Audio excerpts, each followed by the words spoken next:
New York since 1868, and take it from someone who used to live in this area. For the families around Buffalo, this is the anchor event of summer. Over 1 million people will file through the turnstiles before it closes on August 17th. And tonight is a tribute to firemen. The annual Firemen's Parade has been going on as long as anybody can remember, at least 75 years, in honor of the volunteer firemen all over western New York and Pennsylvania that have given their lives in service to their community. But, of course, we're here tonight for the first ever Car Wars. And, Bob, I talked a little bit at the top of the show, the first time they've run these compact-style cars. So that has required some different rules than we've seen in the past here on Motor Madness Demolition Derby. The drivers are assigned to heat, Steve, based on their experience level, kind of like the old horse racing things. Cars have to weigh under 2,600 pounds, and at the end of the night, no matter what condition your car's in, the drivers must sell the cars to the promoter. And I don't know who I feel bad for there, the promoter or the driver. For 20 bucks, they're going to get some bargains here. And there's no haggling over that 20 bucks. Okay, let's go to our Motor Madness home base in Charlotte. Katie Haas and Steve Burns. And did you guys know that the Hamburg sandwich, what we now call the hamburger, was first created right here in 1885? Did you know that? Yes. No. But I'm a big fan of hamburgers. But we like pizza, too. Yeah, and with all due respect to Bob Fry, this is a football. Yeah. This is a football, my friend. That's not really a football. That's just a little dinky thing. But anyway, we are going to have a big time, and you wonder, you know, Demo Derby got to be the fastest growing sport in America. There's no doubt about it. But there has to be some kind of strategy, right? We're going to try to figure it all out for you, just in case you want to get in a car and start banging on everybody else. And we will have in-studio guests who will explain strategy, analysis. Tim Heffley and Terry Fannin, they are Demo Derby drivers who have qualified for the season finale in Reno, Nevada, the intergalactic crunch-off, crash-off, something like that. They're going to be here. All right, you ought to copyright that. Also, we're going to try something a little different tonight. Steve, this guy is a very brave man, brave or just plain stupid, I don't know. He's going to go out there and get into a car and let it be crashed up right in the backyard. Are you sure about that? I thought it was only fair since you were nearly... you almost didn't make it out of Vermont last week. You were on Bud Hill there, you know, and all those guys were going, woo, Katie Haas, woo. Oh, that was a little spooky. But anyway, yeah, so we'll have, of course, our main event, and it could be, it's close to Buffalo, right? Yeah, yes, it is. Yes, the Great Lakes Car Wars. It's all coming your way tonight, Friday nights, Motor Madness on TNN. We'll go back to the side here. Come on. Demo Derby, Demo Derby, Demo Derby. Well, the format tonight, folks, is fairly normal, though. 4 heats. They'll last about 12 minutes each. You don't want to completely destroy your car, because if you're in the top 4 or the 5th, which is an alternate, you might see the main event. So it takes a little bit of discretion. You know, you might want to take a good look at car number 48. It's a very colorful vehicle, but take a good long look, because it won't look this good for very long. And that's because it's driven by one of the most competitive, hardest-hitting drivers on the circuit, Vic Lang.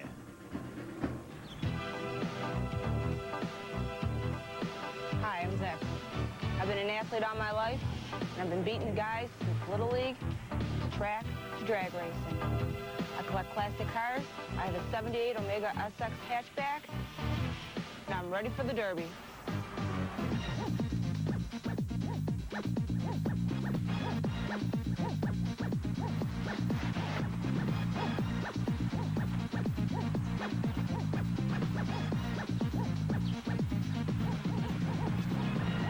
They call me Vic, but the name is Vicky. I'm a mother of 2 beautiful children and a housewife. But don't let that fool you. I'm a tough competitor, and I'm ready to swap paint at the Erie County Fair with all those guys. And Vicky's kids are having a great time on the Ferris wheel tonight after decorating Mom's cars with Looney Tune characters chosen from their coloring books. Okay, we got stock car football. That's F-O-T-B-U-L, I do believe, Bobby. That's right. Remember, Steve, when it comes to football, I don't write them. I just read them. I know that our football's a different shape, isn't it? The Statler Brothers, TNN Saturday. Because there's wonderful clowns like this young lady that can bring a smile to the most timid little child. Great family entertainment, and that's what we're going to bring you tonight with our Great Lakes Car Wars. And the first heat, Bob Fry is setting up. This one's going to be a kick. Even a lot of the veterans, whom you'll see a little bit later on in the show, said they don't really know what to expect from this because none of them have really raced or crashed these smaller cars. Let's get a chance to meet some of the drivers here tonight. Another member of our broadcast crew is Bobby Gerald. All right, Bob, and let me tell you about Tom's story. Tom is the local postman here. He's a letter carrier in New York, and tonight he's going to be out here smashing up cars. And, Tom, I read in your bio that you actually study demolition derby techniques. Yes, I do. I've been involved with the Demolition Derby for quite a number of years.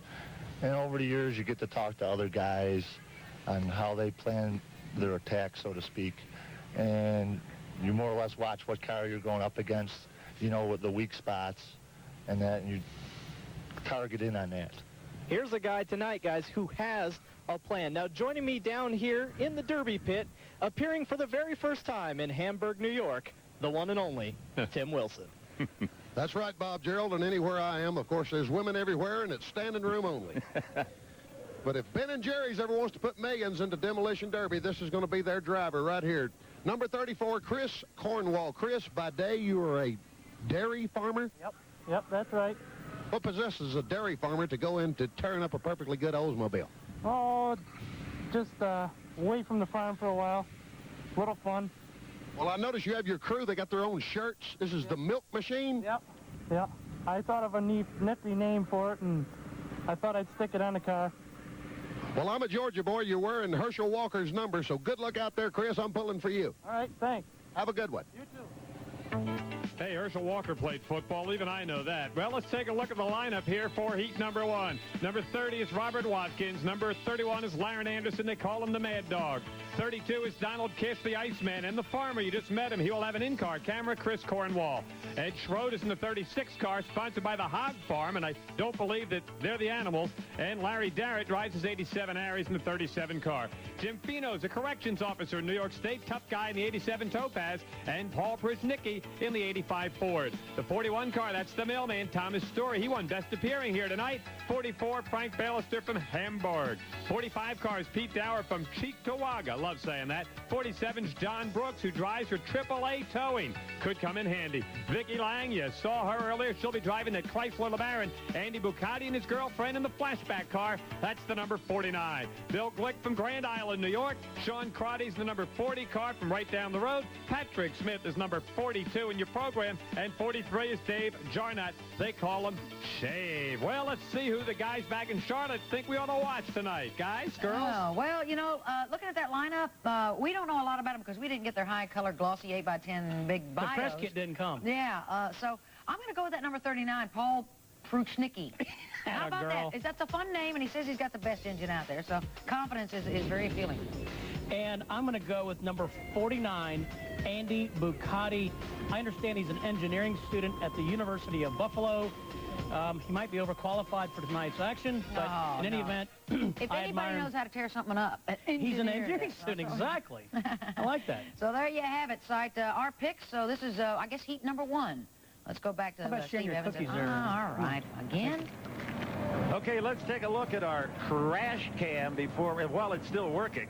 It'll be in car number 34, driven by Chris Cornwall. That's the in-car camera. And you love saying Cheektowaga. I think my favorite name around here is Lackawanna.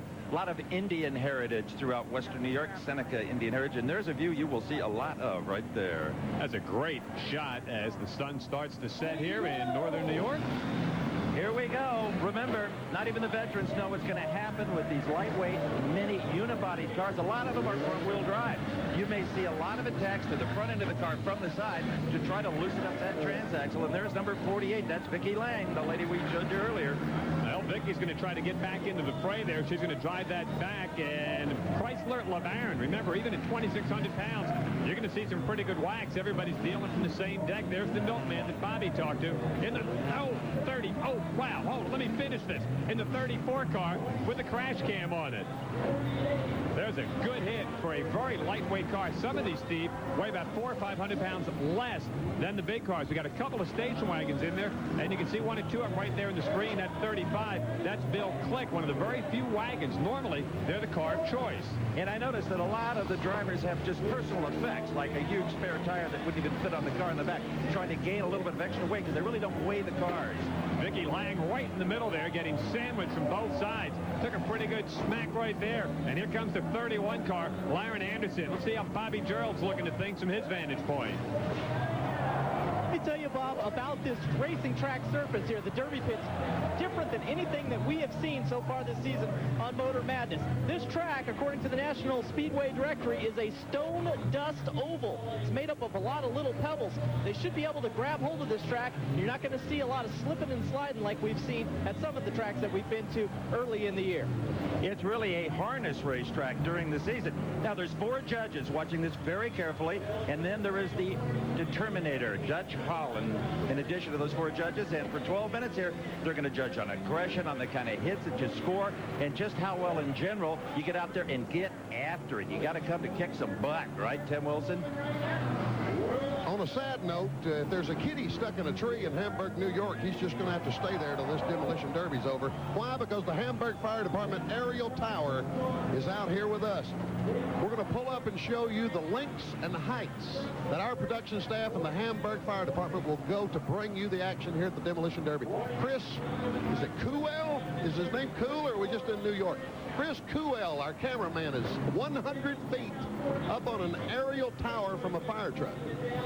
And right now I'm down here with George Emmerling, past chief of the Hamburg Fire Department. George, today you can't walk around anywhere without tripping over a firefighter. You got it. There are a lot of them here, that's for sure. Tell us about this truck here. How much water does this thing hold? Well, it doesn't carry much water because we're committed to so much apparatus for the ladder itself. It carries about 280 gallons of water is all. So we're dependent on the pumpers to feed us. Now, I've been looking around Hamburg. I ain't seen a building over 2 stories. I think y'all may just be going for looks here. No, we've got a 6-story building in the village for the elderly. So we do have a tall one. Well, there's a cat out there somewhere that needs you right now, George. We'll get Steve Evans. He'll come down. Oh, yeah, I'm big on heights. I wonder how many ox roasts they had to pay for that flash up. Well, right now, they're smashing and crashing pretty good out here. In fact, number 49, Andy Bucati, one of the favorites, looks like he could be in big trouble. Dickie Lang trying to score enough points to make that finally. Got to be in the top 4. Number 30 is Robert Watkins, the father of 4. Remember, none of these competitors have ever won in the Erie County Fair and the Demo Derby. That's why they're all in this first heat there. And a couple of big whacks on Vicky, number 37 there. That's Larry Darrett, 87 Aries. You can pick those Aries out. They were built for Demo Derbies. This had the very Demo Derby look about them. We got more coming up. The Great Lakes Car Wars right here live on TNN. He's a demolition derby man. He's all a wreck one car can stand.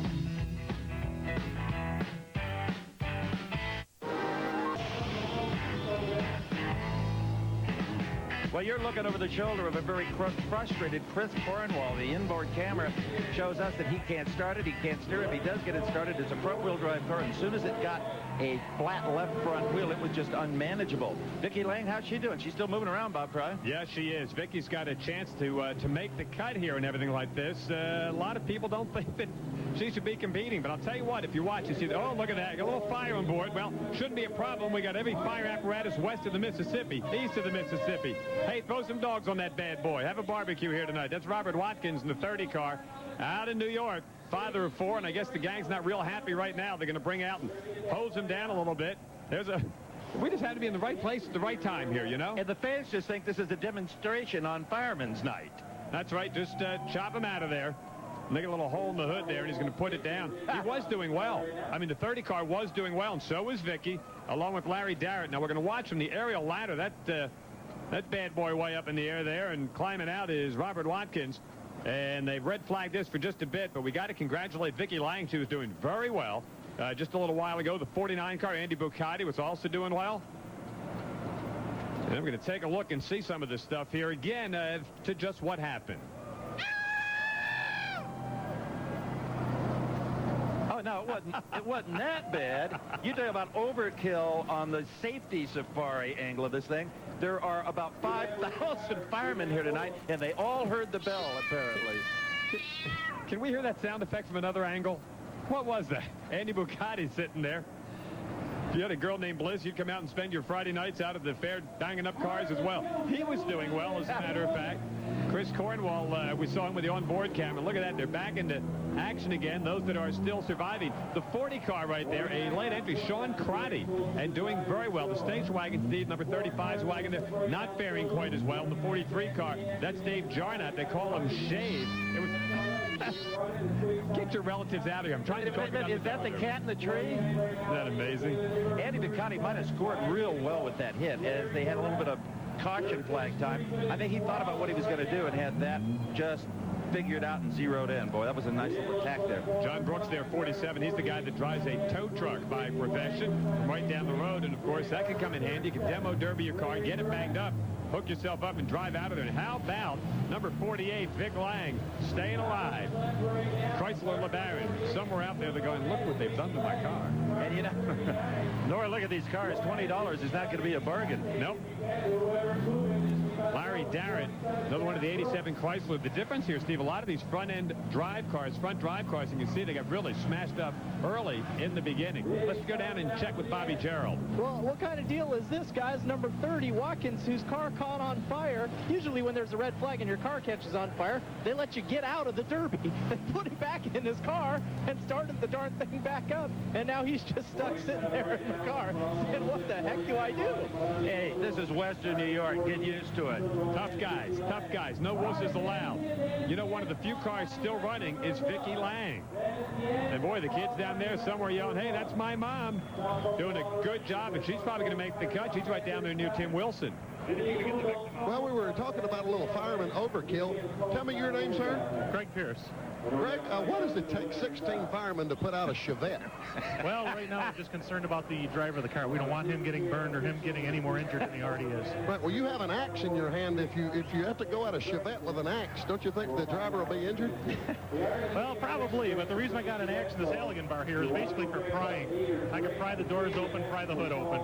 That's really what I got them for. Obviously, we know nothing about putting out fires, and thank goodness we're not in the fire department. Good job out there. Thank you.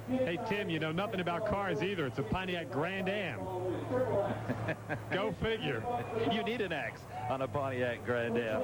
Well, we're still trying to complete heat number 1, and again, the yellow's out, and the drivers are all crawling out. I didn't see a checkered flag, but heck, stranger things have happened. So stay with us from the Erie County Fair in Buffalo, New York. The meanest man driving, and that ain't no lie. He's legally blind in his good eye. He can't see much, but he can smell the kill. So you better not get caught standing still.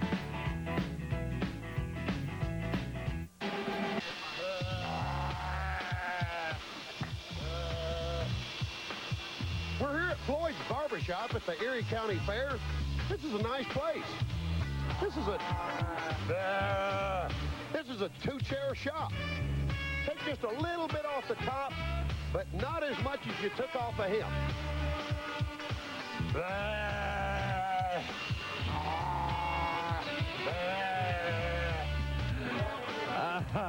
I don't know who bleated better, the sheep or Tim Wilson, as everybody's having a grand time at the Erie County Fair. We're going to have the results of heat number 1 for you in just a second. But first, let me tell you, this is by no means our last Demolition Derby of the year here on Motor Madness. On August 22nd, we'll be in Reno, Nevada at the Western States Smash-a-thon, 8 p.m. Eastern. For you fans out in Reno, it's 5 o'clock in the afternoon. Come out and join us. Take off of work early. Then on September the 12th, the Big E, the Eastern States Exposition Center. Now get this, the New England Clam Chowder. You gotta love it. West Springfield, Massachusetts, looking forward to that. Now, the final one was going to be the Intergalactic Crunch-Off on Friday, October 17th. We have not yet found a planet to hold that on. We're working with NASA. Well, actually, if you've got a front yard big enough, let us know. That was a great first heat. We'll give you the finalists. And how about this? Advancing the guy that was on fire, the one that looked like a Chevette but was really a Trans Am. Robert Watkins, the 30 car. Andy Bucati, the 49 car. That was Steve Burns' pick. That's Steve 1, Katie nothing if you're scoring at home. How about Vicky Lang and Larry Darrett? And our alternate, in case one of those cars cannot make it, would be the 35 car and Bill Glick. With our winner, ladies and gentlemen, standing by, here's Bobby Gerald. And the winner is Andy Bucati. And Andy, how does it feel? You were in a heat here with a bunch of guys who had never won a Derby before. So how does it feel to win a heat? Oh, it feels great. It feels great. I was driving, going really crazy, and my back end bent right down into my tires, and I couldn't go in reverse anymore. So I just started going forward, hitting as many people as I could that way. If you fix it and get ready for the final, and you're in the final and you win, what are you going to do? Oh, I said I'm going to throw a really big party and get smashed. Get smashed. Did you get that, guys? I like that a lot. Tim Wilson? I'm with Robert Watkins, number 30. Robert, you caught on fire. What was on fire? Well, it looks like the alternator burned out and half my spark plug wires. So I'm on a couple of cylinders. Now, it ran after the fire, but it wouldn't go nowhere. Well, Bob Fry tells me that you have advanced to the finals. You're going to have to go to the auto parts shop to get something? Well, we're just going to take one of them loaders and pull the trunk off the ground, put 2 tires on it, and go. I've always wanted to know this. What does it feel like to be in a car that's on fire? Oh, it's nothing like it. It's nothing like it. The adrenaline's going. You got to try it. Well, you're going to have to trim that beard if you're going to be on fire during this next race. I live in high elevation, and I got to be where I've got a scarf on. Yeah, and I don't think smashed was a pun at all in that particular request. And here's another replay of the firemen coming to the victory, or coming to the rescue, rather. And, you know, it sounds like midnight in Manhattan with all the sirens going off around here. But remember, it's the annual Firemen's Parade. Vintage fire engines, contemporary fire engines, and firemen celebrating with their families from all over Western New York. And we salute them, buddy. When you need them, they're there. Stay with us. We'll be right back with heat number 2. But first, let's check in with Charlotte. What do you think, y'all? We're having a big time. What'd you stop for? Motor Madness Dance. Yeah, the Motor Madness Dance. It's Katie and Steve here having a big time. And we decided to bring in some folks who really know these demolition derbies. Some experts. Yeah, well, that's what he is. He's Tim Heffley, winner of the Wichita Classic Crunch. He qualified for the Intergalactic Crunch.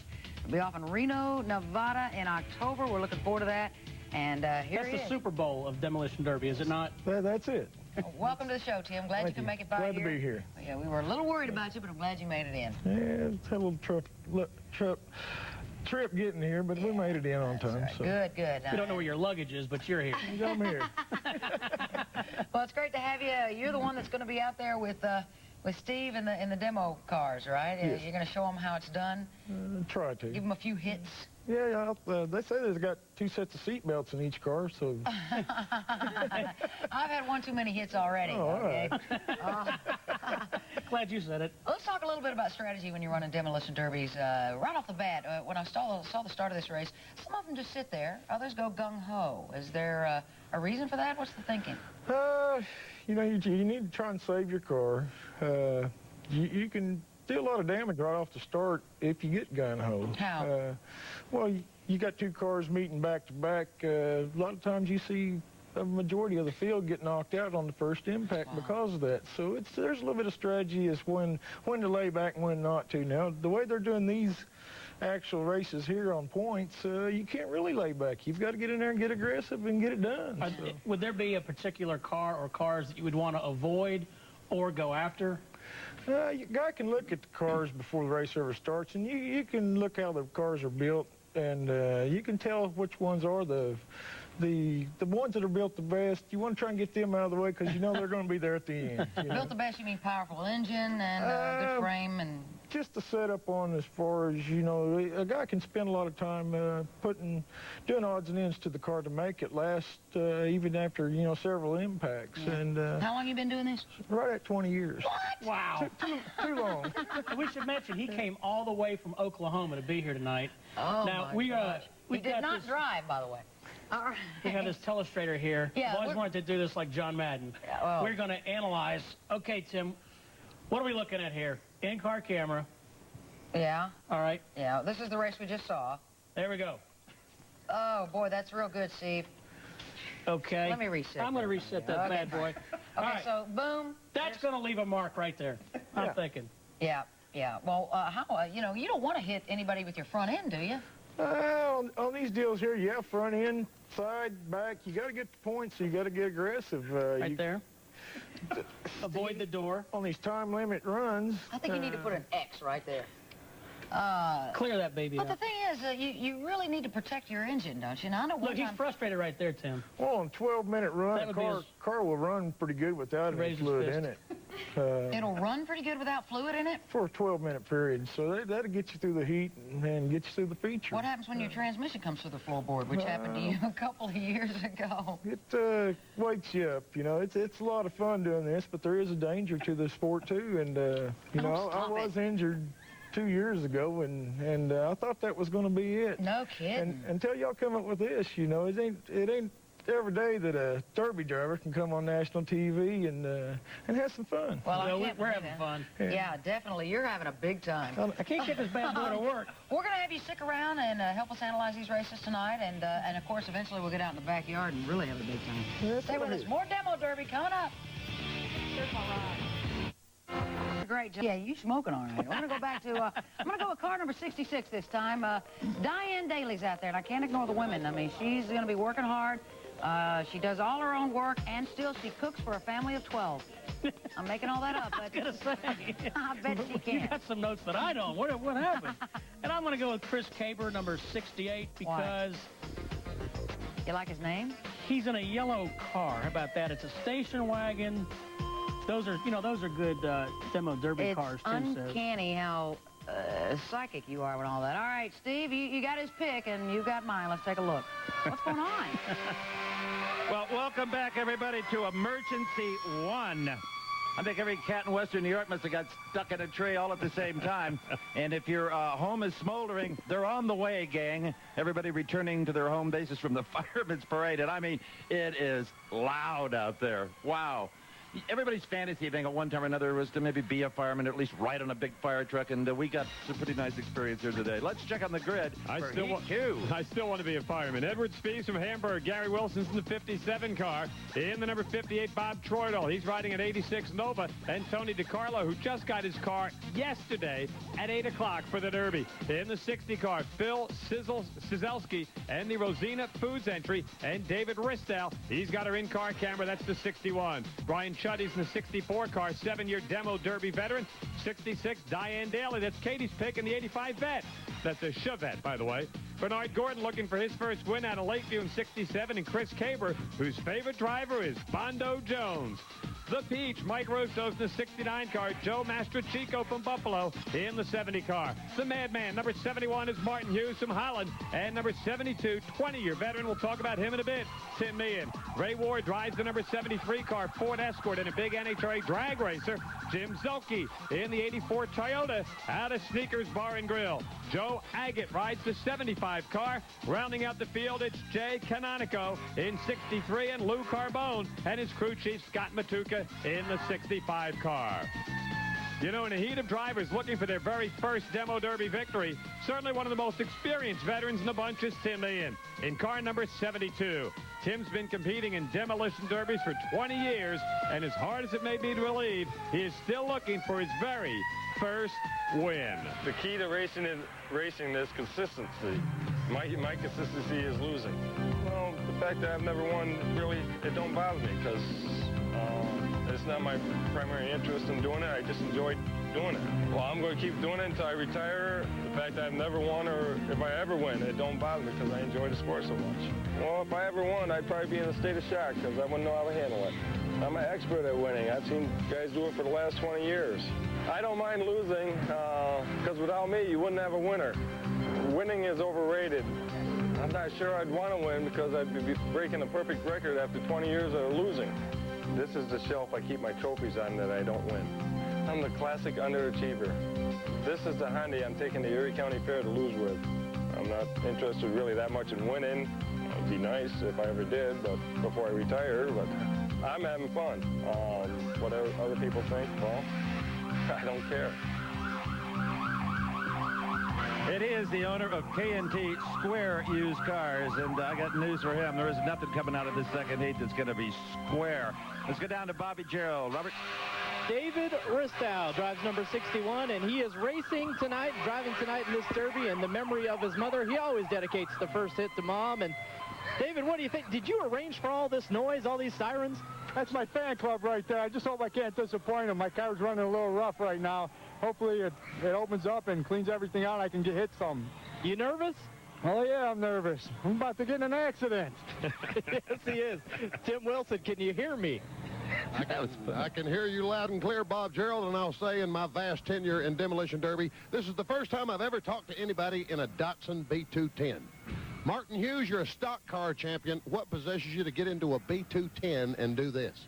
Well, I used to work at South Buffalo Auto Parts, and these cars seem to do pretty good in junkyards, beating them around the yard, so I think they can take this beating. I hope so.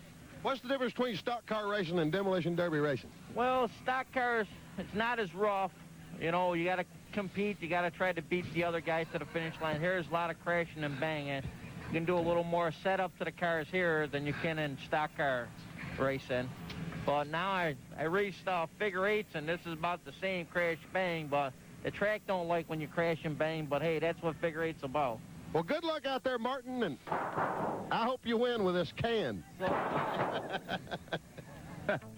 Not a fan of the B210, obviously. What a great line. Of course, I'm nervous. I'm about to be in a crash.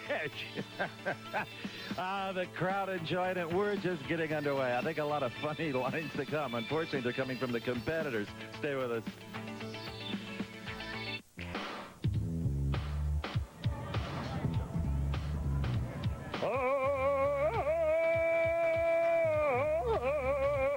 Jimbo, Ongawa.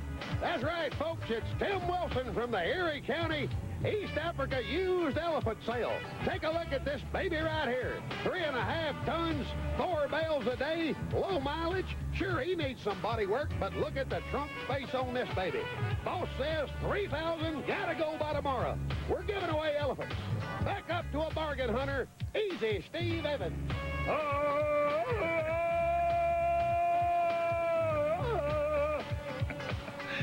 The Maharishi of Atlanta, Tim Wilson. He couldn't tell a Chevette from a Grand Am. I wonder if he knows if that's an African elephant or an Indian elephant. There's our in-car camera, David Ristow, who is taking a look over his shoulder, and he's starting from one end and going to take dead aim at somebody over there. Ristow out of Buffalo, New York, 5-year in demo derbies. There he is from the outside. They're going crazy, race car. I like what he's done with the paint job there. These are drivers with 3 years experience or more who have never won a derby, and that includes, of course, Tim Meehan. Right there in the 72 car, our onboard crash camera. Now, here you get a little bit of, oh, man, you don't want to just stay there. The elephant could have gotten out of the way quicker than that. There's the 61 car. David Ristow, our onboard camera. You're allowed to move, Dave. It's okay. He just sat there like a duck.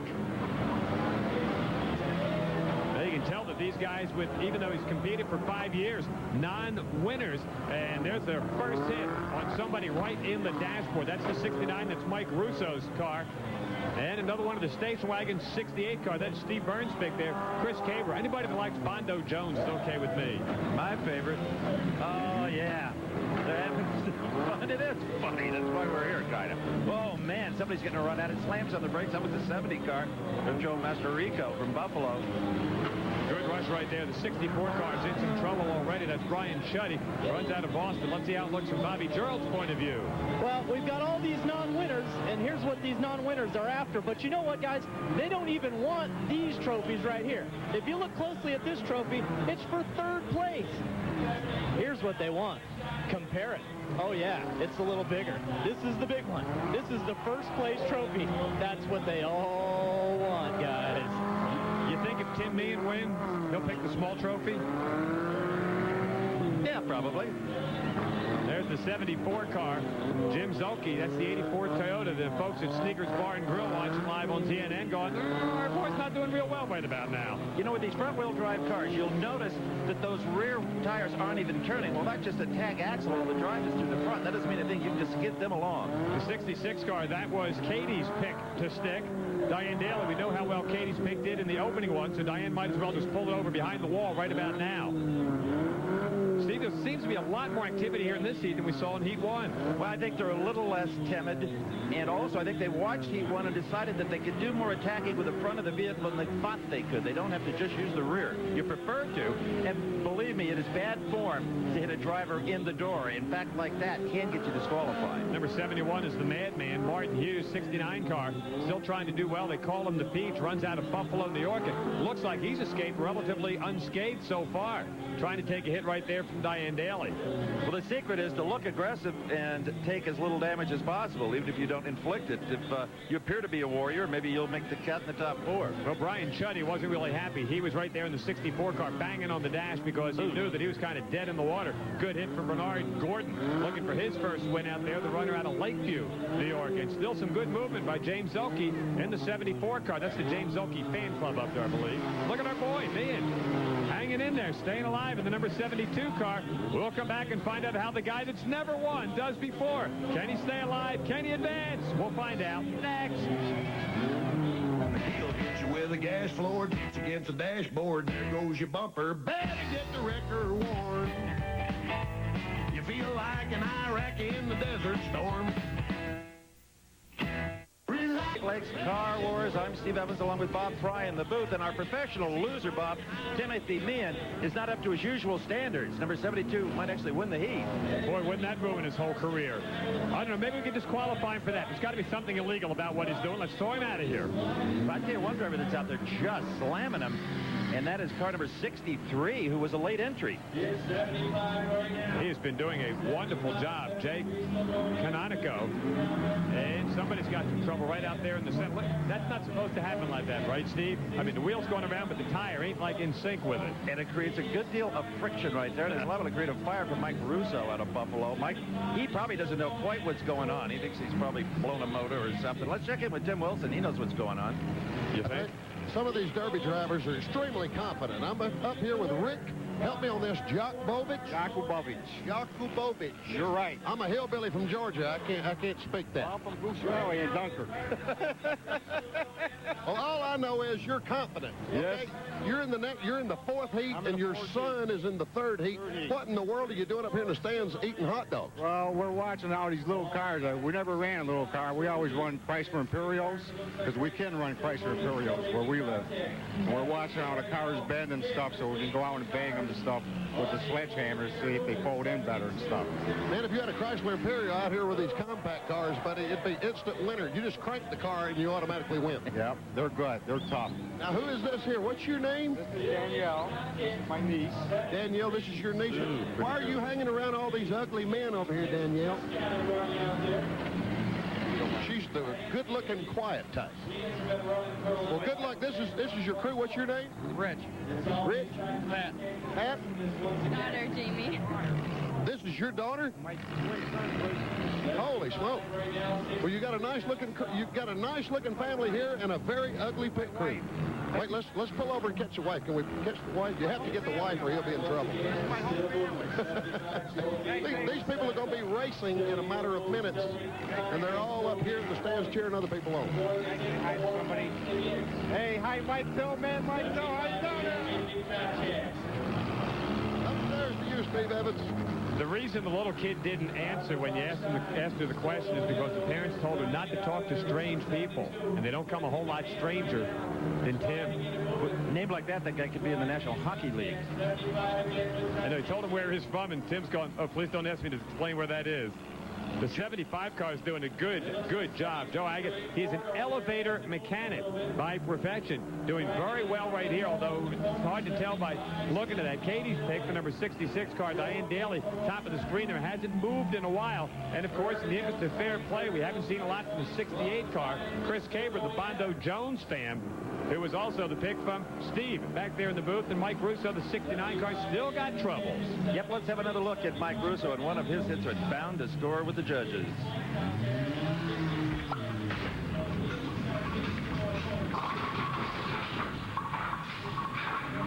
Well, I think he's popped the cork on that left front tire. This is Russo. He has no clue what's going on. He just thinks he can't get any traction. He doesn't know the rim spin within the tire. Is that what that sound effect was? I thought it was a bowling alley. Either that or a cork popping, one or the other. Have to go back to the judges and get a ruling from the judges. But Mike isn't doing a whole lot there. He's kind of banged up. That's our 72 guy. That's Tim on the right-hand part of the screen. It's hard to believe, ladies and gentlemen, that could be the winner. What do you think, Bobby? I don't know, guys. You know what I'm concerned about, Bob and Steve, are all these crunched up rear ends. I'm wondering if there's going to be any cars left for the final because they didn't let them bend the rear ends, you know, with the sledgehammer like they do before some of the other derbies that we saw earlier this year. And a lot of these guys are crunched so bad that I don't know if they're going to be able to continue. What do you think, Steve? Well, as a graduate of the Bob Fry Institute of Technology, Bobby Gerald, you should know that they don't notch the frames because they don't have any frames, most of them. They're unibody cars, and you get a look at it, and there is no real frame, okay? There's no integrity there to notch and to bend up. I got to give Mike Russo there in the 69 car some credit. He doesn't know the meaning of the word give up. The two words, doesn't know the meaning of the words give up. I mean, he's still trying to keep that puppy going, but I'm not sure he's going to make the cut. We had some good moves out there by the 75 car, the 73 car. We're going to find out here in just a bit as we heard the horn go out there, and that's what's left. And boy, I sure hope our 72 guy didn't make the finals. We're going to find out in just a bit who the survivors were, or as we like to use the word, the winners. Right here, we'll find out who advances out of heat number 2. From that mess, we'll sort it out. Believe me, coming up live right here on TNN. Yeah, the boy's gonna snap you, the other side swipe you. Better call Prudential, they're peeling you off the wall. You're gonna need a differential and a Tylenol.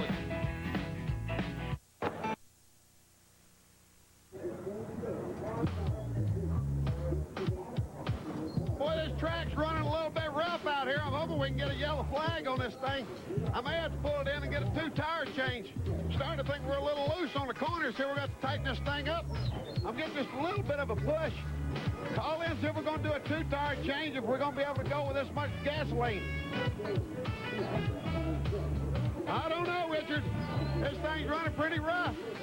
We may have to tighten the springs up on this, boy, and get some new tires in here. This yellow flag don't look like it's going to come out. We're going to be about 2 laps down. All these inexperienced drivers out here are killing me. He said he was a little loose, but I don't think it's in the corners, Steve. Excellent at drafting, though. You know, we're very proud of our Demolition Derby victory circle that we travel around the country. Well, this is going to have to do for tonight because there's a little thing called the UPS strike, and our victory circle is in Chicago. We were hoping one of those fine Teamster individuals might just be a demo derby driver and would take pity on us and drag it down there, but no. But again, we want to thank B&M Racing and Automotive Products for their support, and also Crane Cams, the 2 companies that have been with us since the very beginning of this series. And on behalf of the competitors, thanks B&M, thanks Crane. That's what the guys are going for. In addition to those trophies, let's find out now what's going on down there trackside. Tim? I'm with the winner of heat number 2, Joe Agate. Where are you from, Joe? West Seneca. Number 75. Look, he's still got somebody's bumper you're dragging. Let's pull around here and look at the back of this. His trunk is doing some backseat driving for us here. Take a look at that, folks. Joe, are you going to be able to get this thing ready for the final? We're going to try. We're going to be out here. We're going to be back. How many crowbars you got back in the back? We got quite a few crowbars and a couple hammers to go with it. Well, good luck, Joe, and congratulations. Over to Bob Gerald. All right, Tim, I'm standing here with Tim Meehan. And Tim, on behalf of TNN, you didn't win this one here in this heat race, and I don't think you advanced to the final. But we were sitting around today, and we know you've been coming here for 20 years trying to win a Derby. You didn't win the Derby, but we're going to give you our Wagner Job Well Done Award tonight. So you are a winner. Congratulations, man. Thank you. Thank you a lot, and I'll be back next week. Try it again. All right, what happened out here? Oh, I just lost my transmission. I couldn't get out of gear. Well, congratulations. You're going to win a Wagner Power Roller. So on behalf of TNN and all the folks here, you are a winner, all right? Thank you. Tim Meehan, he's a humble guy.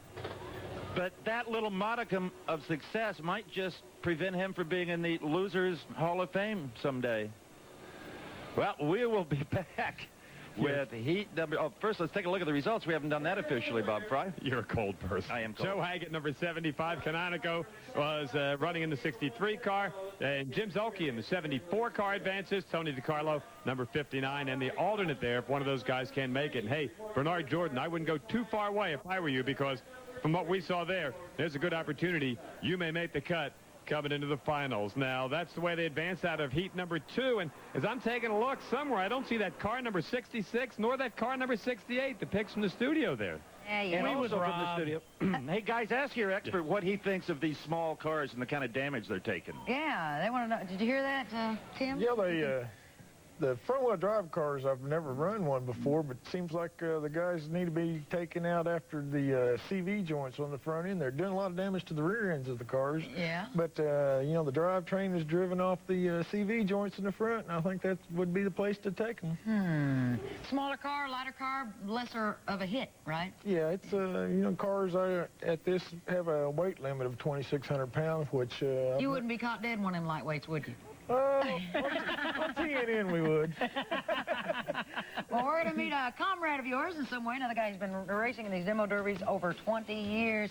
And don't forget our backyard bash coming up, too. I'm ready for it. I'm ready for Tim. But as you said, Katie, coming up, we'll meet Terry Fannin, another demo derby competitor. We're in the studio, Tim Heffley, and now we have Terry Fannin, who came here all the way from Ohio to lay some demo derby knowledge on us. Look at him in that 429. You want to see some power in that? Look at him flying. It's a sprint car race. He's going so fast. Tim said you sure that's a V6 there, boy? Tim said he's got cheated up motors.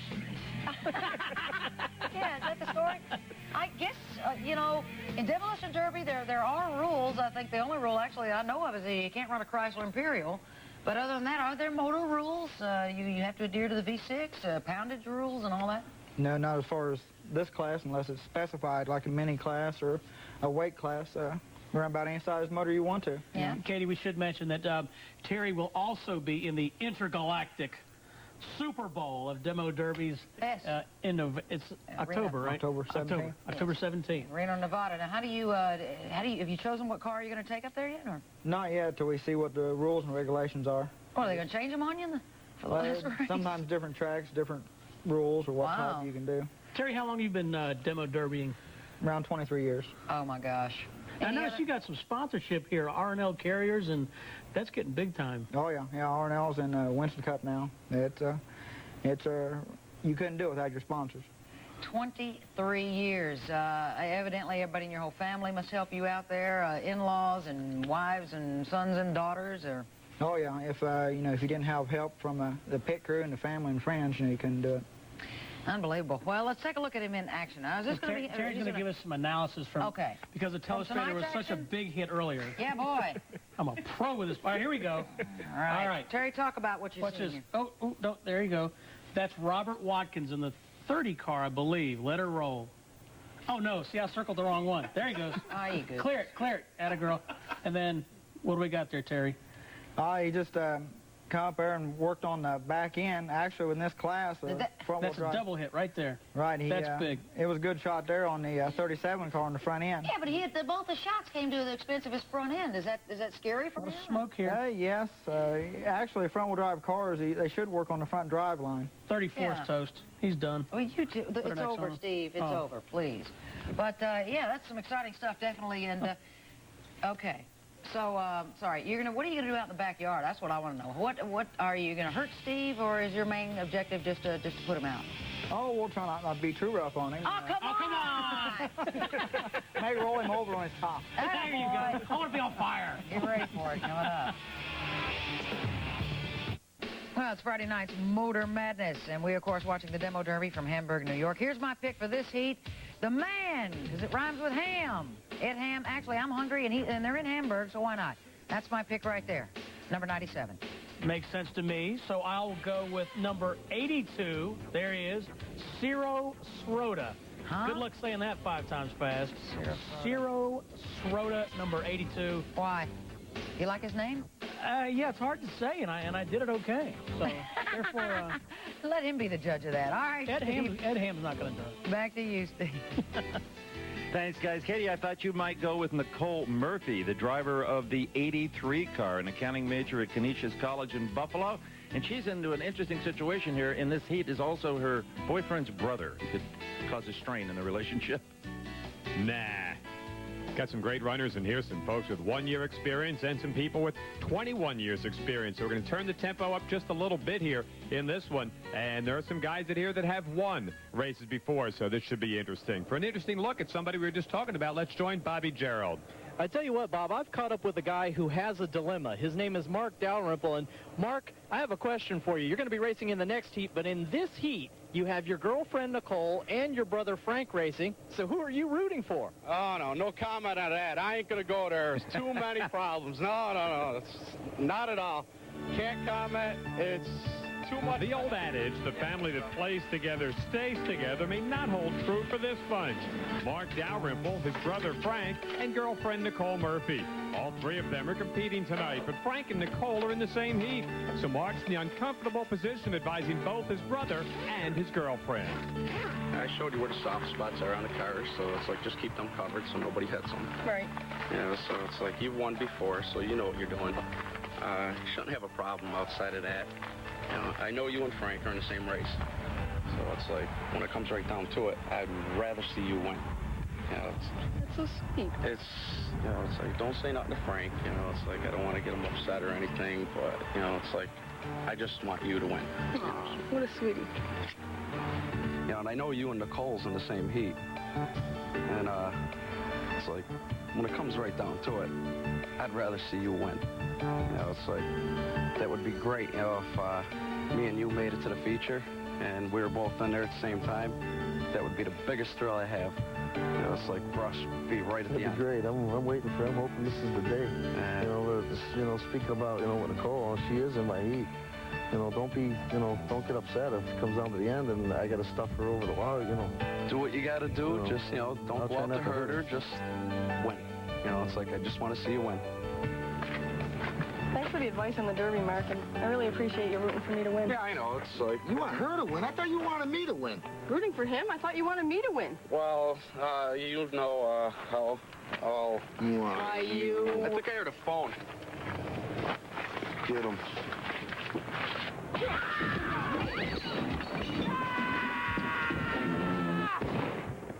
All right, Mark. Come on, just between us guys, you can tell me. Who are you really rooting for? No comment. I think Mark has patterned his life after Eddie Haskell, right? Play both ends against the middle as often as you can, but sometimes you get caught. Let's go down to Tim Wilson. Kling, who is this man? Take a look at this mess, folks. A 1962 Ford Falcon, the kind of car you went to pick up Thelma Lou in.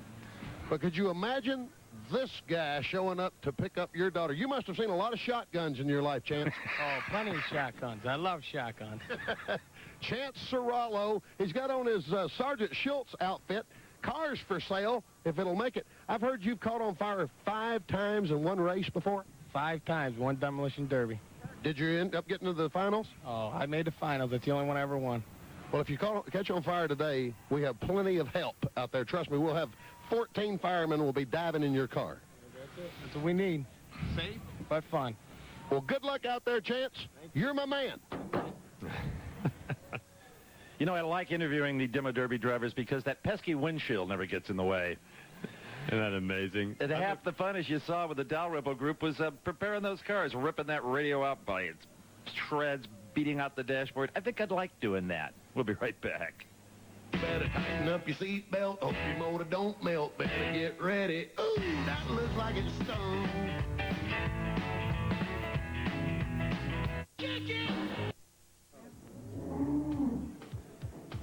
Sorry about this, Sasha. I know it's short notice, but Evans and Fry can't drink their coffee black. Get us some cream in here and make it fresh. Who can we send to get the cream?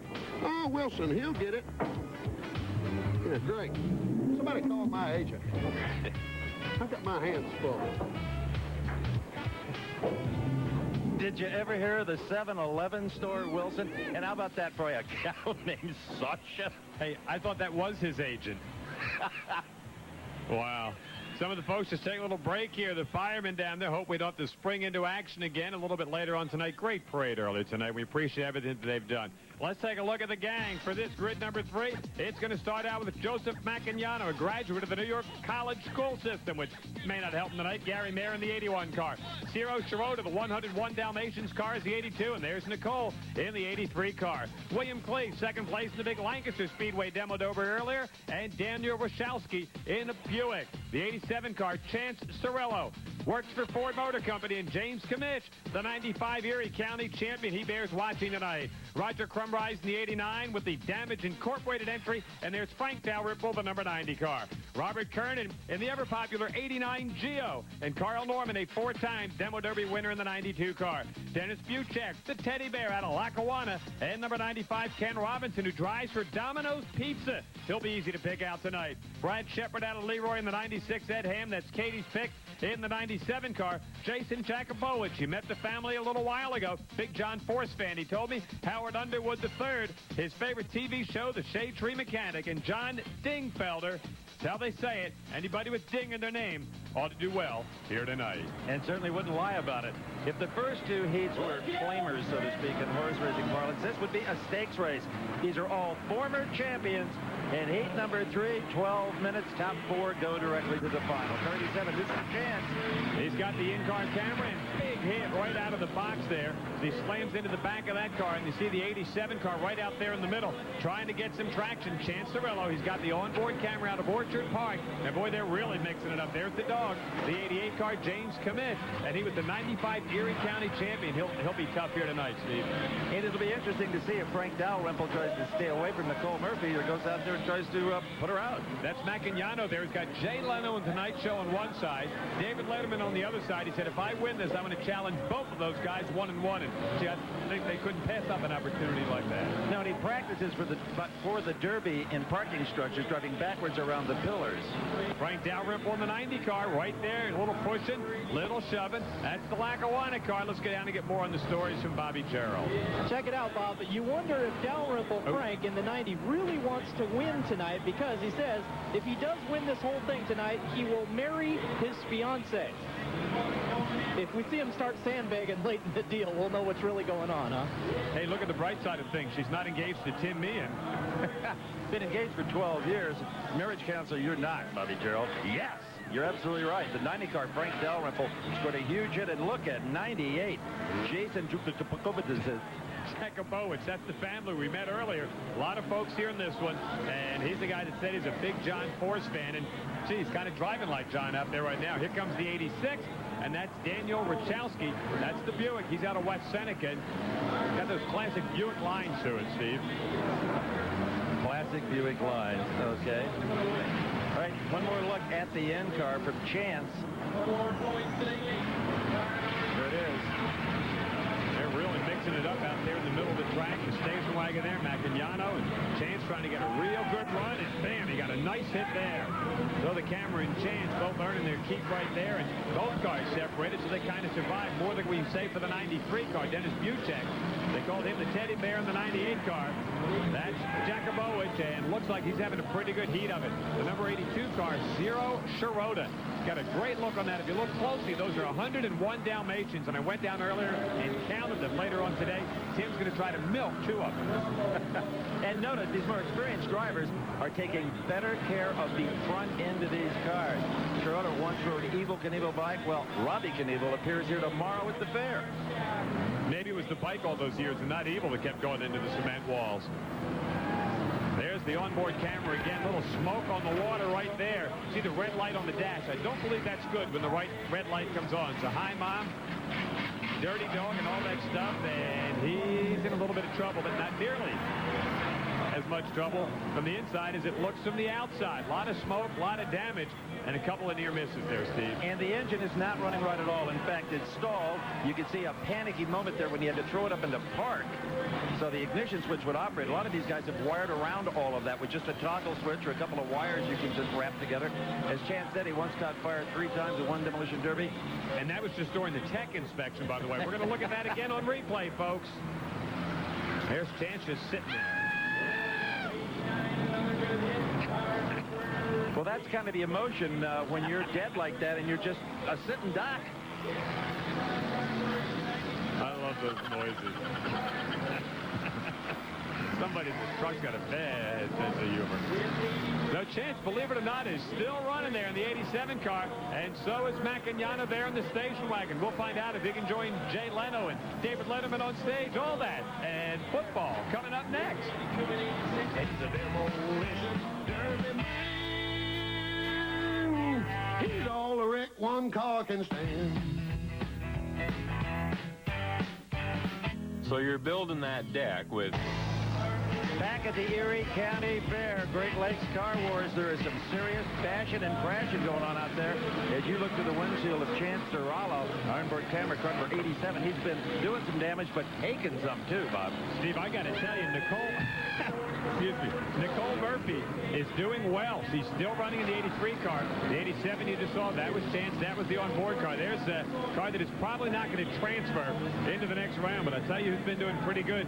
Ciro Shiroda, that 101 Dalmatian entry, and look at number 83, Nicole Murphy. Hey, we can build her a car. We can get Tim Wilson to build her a car, or at least take her on an elephant ride. That was her screaming at the top of that last replay. Let's go down to Bob Gerald. Well, there's Mark Dalrymple again. What do you think? How are Nicole and Frank faring? At the moment, neither of them are moving around too good. Nicole was making some pretty good hits for a while. Her car just stopped at the moment, but don't know. There's a lot of cars going yet. Everybody's hitting pretty good, so. You have the same kind of car that Frank does, and you're in the next heat. So did you learn anything? Yeah, don't get hit in the front, huh? Maybe he learned that he doesn't have the right kind of car. We'll wish you good luck in that heat, Mark. Thanks. Mark's been a good sport with us, guys. There are two cars. That's number 90. Loves that Motor Madness. Good way to get on the air. Just kind of sit there, Frank. And we saw right before that Nicole in the number 83 car. She's sitting right there. And right now it doesn't look real good for either of them. Jakubowicz in the 98 car. Out of Fredonia doing very well. Looks like he's going to make the cut. And I like the 92 car. Carl Norman, a four-time winner up here in Erie County. He's still doing pretty well, too. So we got the 101 Dalmatians and the Dirty Dog still alive.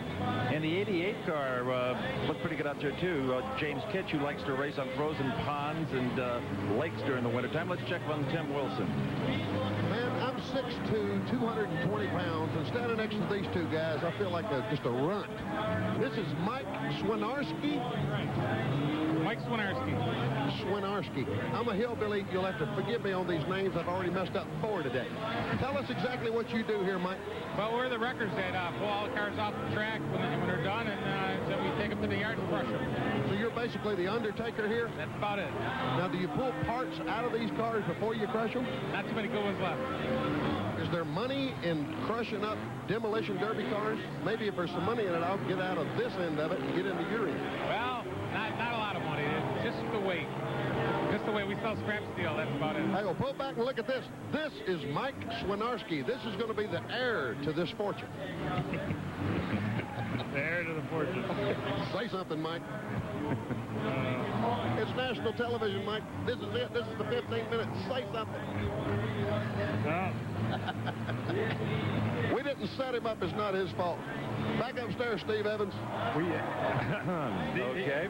He was talking to the Swinarskis, and for those that tuned in late, he told Mr. Swinarski, and he already messed up 4 names. Those 4 names were Mike, John, Bill, and Steve. They were the ones Wilson messed up earlier. Look at this, 98 Jason Jakubowicz.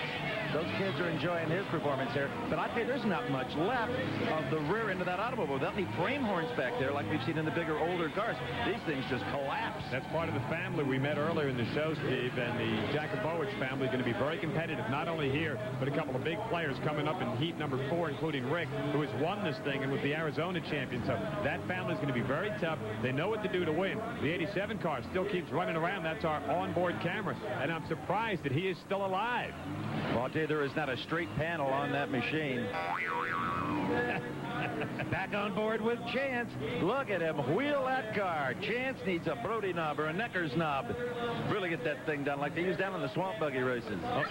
All you kids at home, ask your parents. They'll explain that to you. The Necker's knob part? That's it. You can still get them at J.C. Whitney. Bob and Fuzzy Dice and Bermudaville. Ed Ham. Hey, that's Katie's pick. Let's give credit where credit's due. She picked the number 97 car, and Ham's doing well out of Orchard Park. It's only his 2nd year doing this. The 86 car staying alive. Wachowski in the Buick out of West Seneca, and it looks like Rock and Roll Eddie and Katie's pick just might stay alive and advance. And how about the 80 car, the wagon? Macagnano still doing a good job. I talked to this guy earlier. He runs a car business, and a business grad from University of Buffalo, and the crowd goes wild. Well, one guy was wild. Well, Chance is still running around, but I'll tell you what, if Jason Jakubowicz does not make the final, I think this crowd will be a little upset. I like that. The 95 car drives for Domino's Pizza. You see the paint job on that deal? There's Macagnano in the 80 car, still doing well, and I love that. So if you'd like to have your pizza there, well, if he doesn't make the finals, it'll be there early. If not, you're going to have to wait a little bit if he hangs around to make that championship round. Kenny Robinson out of Rome doing a wonderful job here with his car, despite the fact that 50% of his wheels aren't moving. Those would be the back wheels. Nice hit right there on Ed Ham, trying to get him out of there. He's the guy that goes around in the school line, just kind of practice that. Bob, that's a good way for you to learn to get into this business. I don't want to have anything to do with that, but he goes out there by himself in a school parking lot and practices demo derby. He comes here, guys, with no crew. Guess what? No wife, no kids. Ed Ham Jr. has been doing this for 2 years. One of his moms ever caught him out there doing it by himself. I don't know if he's allowed to say that or not. Out in the parking lot, too. There he is. Well, hi, Grandma, and hi, Grandpa. It's all good. Well, I don't know how to break it to you, Ed, but not good. The first hint, Ed, that you were in trouble, Katie picked it.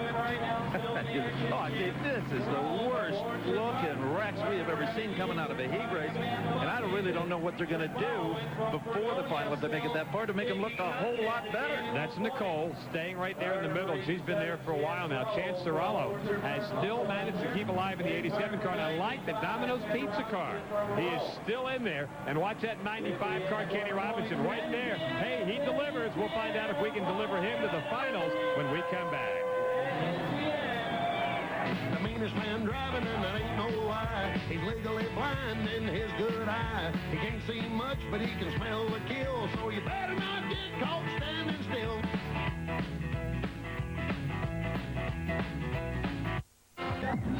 Well, fairgoers who are fans of the white knuckle rides on the Midway are lining up for this one. It's called the Top Spin. I don't think that's for me, because when I was about 12 years old, I got sick on the teacups at Disneyland. I've never been on the Midway since.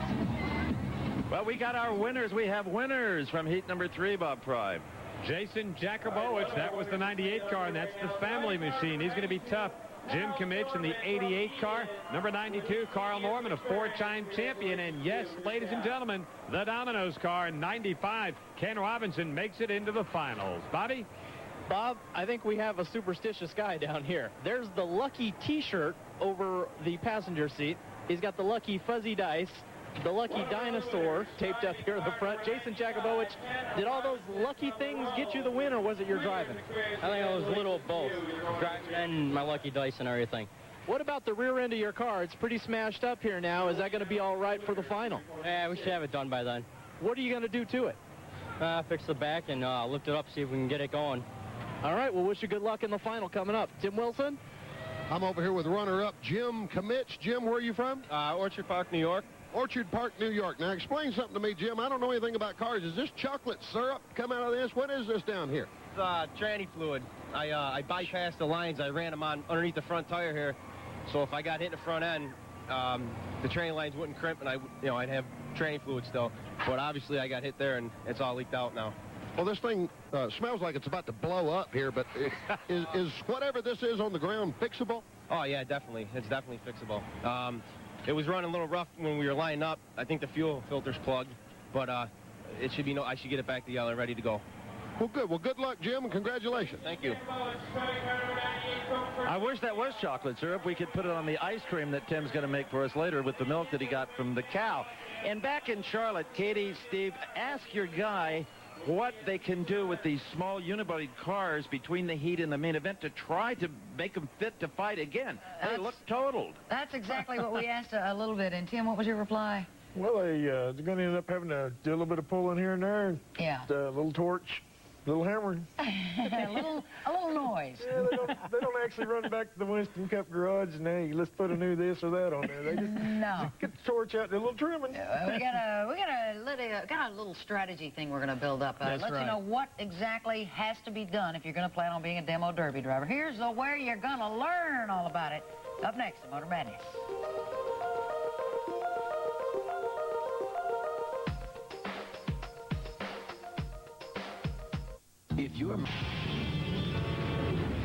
If you're a racer and you like games, check out TNN Motorsports Hardcore 4x4 for the Sony PlayStation and the Sega Saturn in stores now. You'll see fenders crunching, wheels busting, and doors flying off like demo derby. Some go, some blow.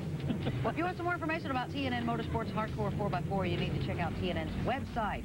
That's www.country.com. It's open 24 hours. Call now.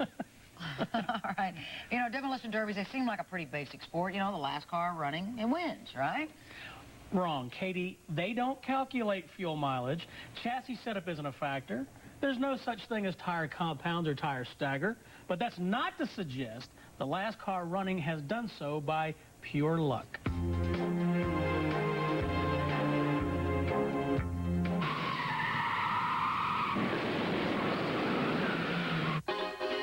The definition of strategy as it applies to demo derbies might be an obvious one, but it's the application of the strategy that creates the competition, the time when champions rise to the challenge.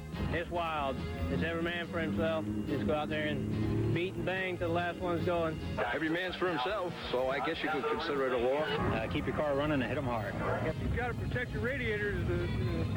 You need to keep your nose from getting hit, and that's the whole idea of it. Keep your front end from getting hit. Just try to keep away from everybody.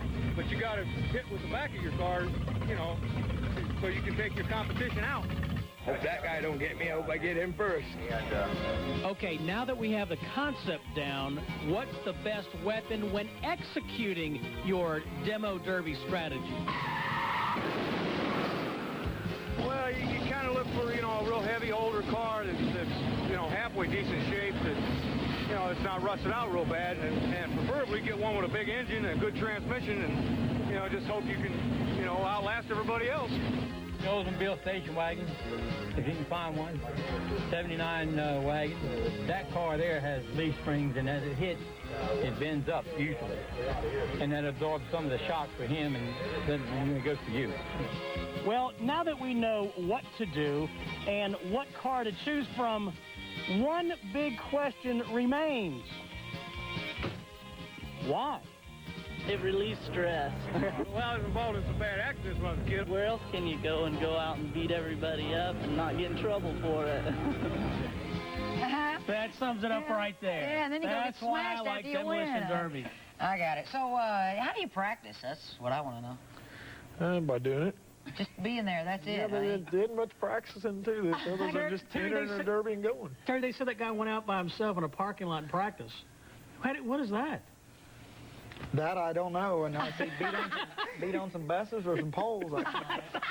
Really, unless you got some other body out there driving with you, it's kind of hard to practice. Yeah, you could ride, maybe practice parking or something. Whatever. You know, we're going to have to pick our picks for this time. At the final, we're going to let these guys, the experts, pick. This time it's heat number 4, and I'm going to go with Rick Jacobitz. No, I said that wrong. His name is Jacobowitz. His name is Bone Crusher, folks. He's a bad boy. Rick's a tough man. In fact, that's the daddy of Jason. Jason won the last feature, so hey, I'm all for it.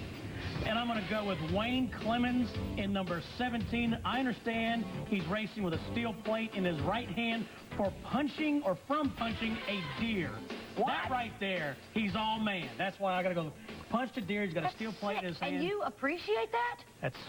That's kind of cruel. Hey, we don't know what the deer did. Listen, your family's there's on the two way to your sides to house. every story. Come on. So mean. Steve, rescue us. Well, at least he didn't bite the deer's ear off. You know, and I think your guest in the studio is absolutely right. This is a sure cure for road rage. After a night of demo derby driving, you might be the politest guy on the thruway going to work on Monday morning. All in all, it's great fun, and I think they made a couple of good picks there. Yep. I like the Jacobowicz, too. That's the family guy. He is a Arizona champion as well as New York champion. Very strong competitor, and I like what they have done with his car and with the rest of the family's car, who also has advanced. They'll try to put 2 family members in the finals. Let's go down to Bobby Gerald. Well, this is the heat, guys, where all the heavy hitters come out, all the big-time champions that have won here, there, and everywhere. And Ron Hodges is in this one. We saw him earlier this year on Motor Madness. Ron, what do you think about your competition in this heat? It looks pretty good. There's a lot of good, solid cars out there, and it's going to be tough. Can you win it? I'm going to do my best. That's all we can ask for, really. Tim Wilson? I'm down here with car number 2. They always give me the old cars. This is a 1962 Comet, which I guess will be big with the Heaven's Gate demolition fans. This is Richard Bowman. Richard, they call you the legend. Why do they call you the legend? Out of 75 events, I've won 54. And also there's an event at the Saratoga County Fair that they still talk about up there. Well, that's all interesting, but what happened in those other 21 races? How come you couldn't win those? I let someone else win on purpose. Well, good luck out there, Richard. You got the car to do it with. I always go with the old stuff. Okay, a 62 will whoop a Chevette. I hope so. We'll see what happens with the first hit. Like those John Boy Walton glasses, too. Tim Wilson, if there's anybody having more fun here tonight at the Erie County Fair, I haven't met him. You know, you really need to stay with us, because when we come back, you're going to meet the baddest guy on the circuit whose occupation might surprise you. And we will have our first taste of, drum roll please, stock car football. Maybe for a goalie they use a Chrysler Imperial. Stay with us. It's all coming your way on TNN. Now, this year at the Erie County Fair, they had a thing called a chicken knowledge contest. Now, I don't know about you people, but I just don't think chickens are knowledgeable. And I'll prove it to you. Fred, when was Harlan Sanders' birthday? Howard, if you have 12 eggs and you eat 2 of them, how many you got left? Phyllis? Got nice hairdo, Phyllis. Doris, what does a chicken call a coward? There you have it, folks. Trust me on this. Chickens are stupid. Wonder why they didn't ask him, why does everything taste like you guys? Or why do they cross the road? Too simple. It's a great close-up of Tim while he's calling the chickens stupid. Oh, my. You know, there's a man to beat in this heat. His name is Tom Dubé. Tom was last year's Erie County Fair champion, and as you might expect, he proudly displays the big number 1 on the side of his car for everyone to see. Salon Dubé is a landmark on Buffalo's trendy Elmwood Avenue. And lately, there's an extra sparkle on this fashionable thoroughfare. The big gleaming number 1 car of Demolition Derby champion Todd Dubé. Todd's the first to admit he's a perfectionist in everything he does, whether it's helping his clients look great or building a car for the Derby.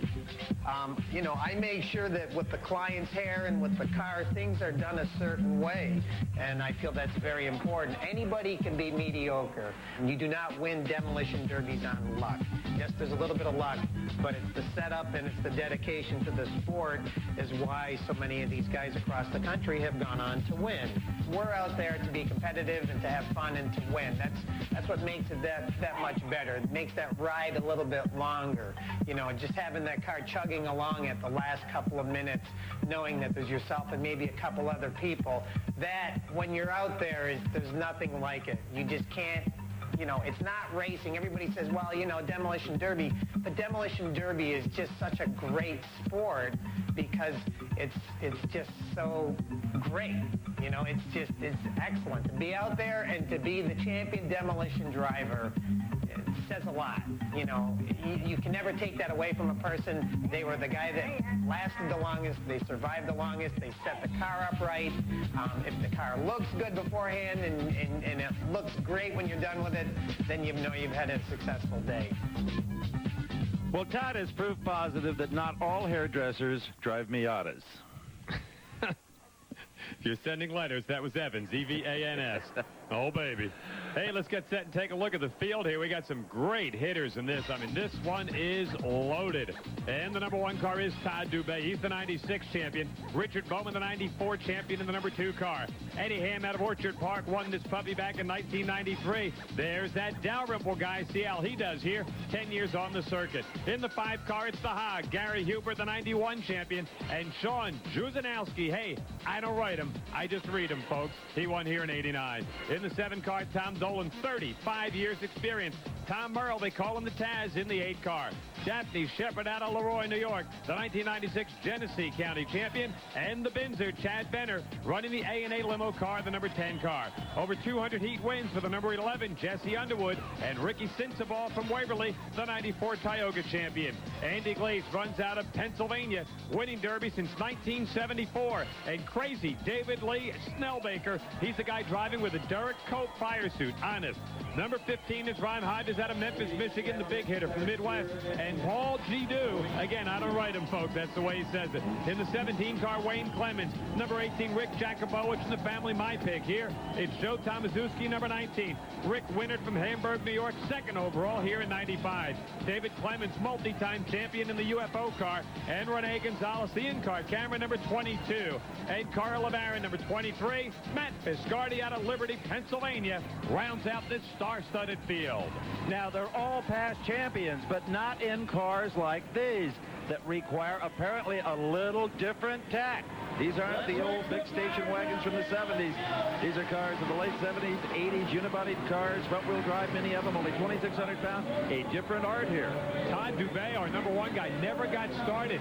He was out to the left of the screen, and everybody else was moving, and he hadn't got his car fired over yet. There are a lot of big hitters right here. We're going to take a look at this from our in-car, Rene Gonzalez, big guy, out of Albion, Pennsylvania, 10-time demo champion, and you're riding on board with him right there as he takes a look at crazy David Lee in the 14 car. They're mixing it up pretty big. We still haven't seen the one car. And being a big guy is no handicap in this sport. In fact, in these smaller cars, it may be an advantage. It gives you just a little more punching power.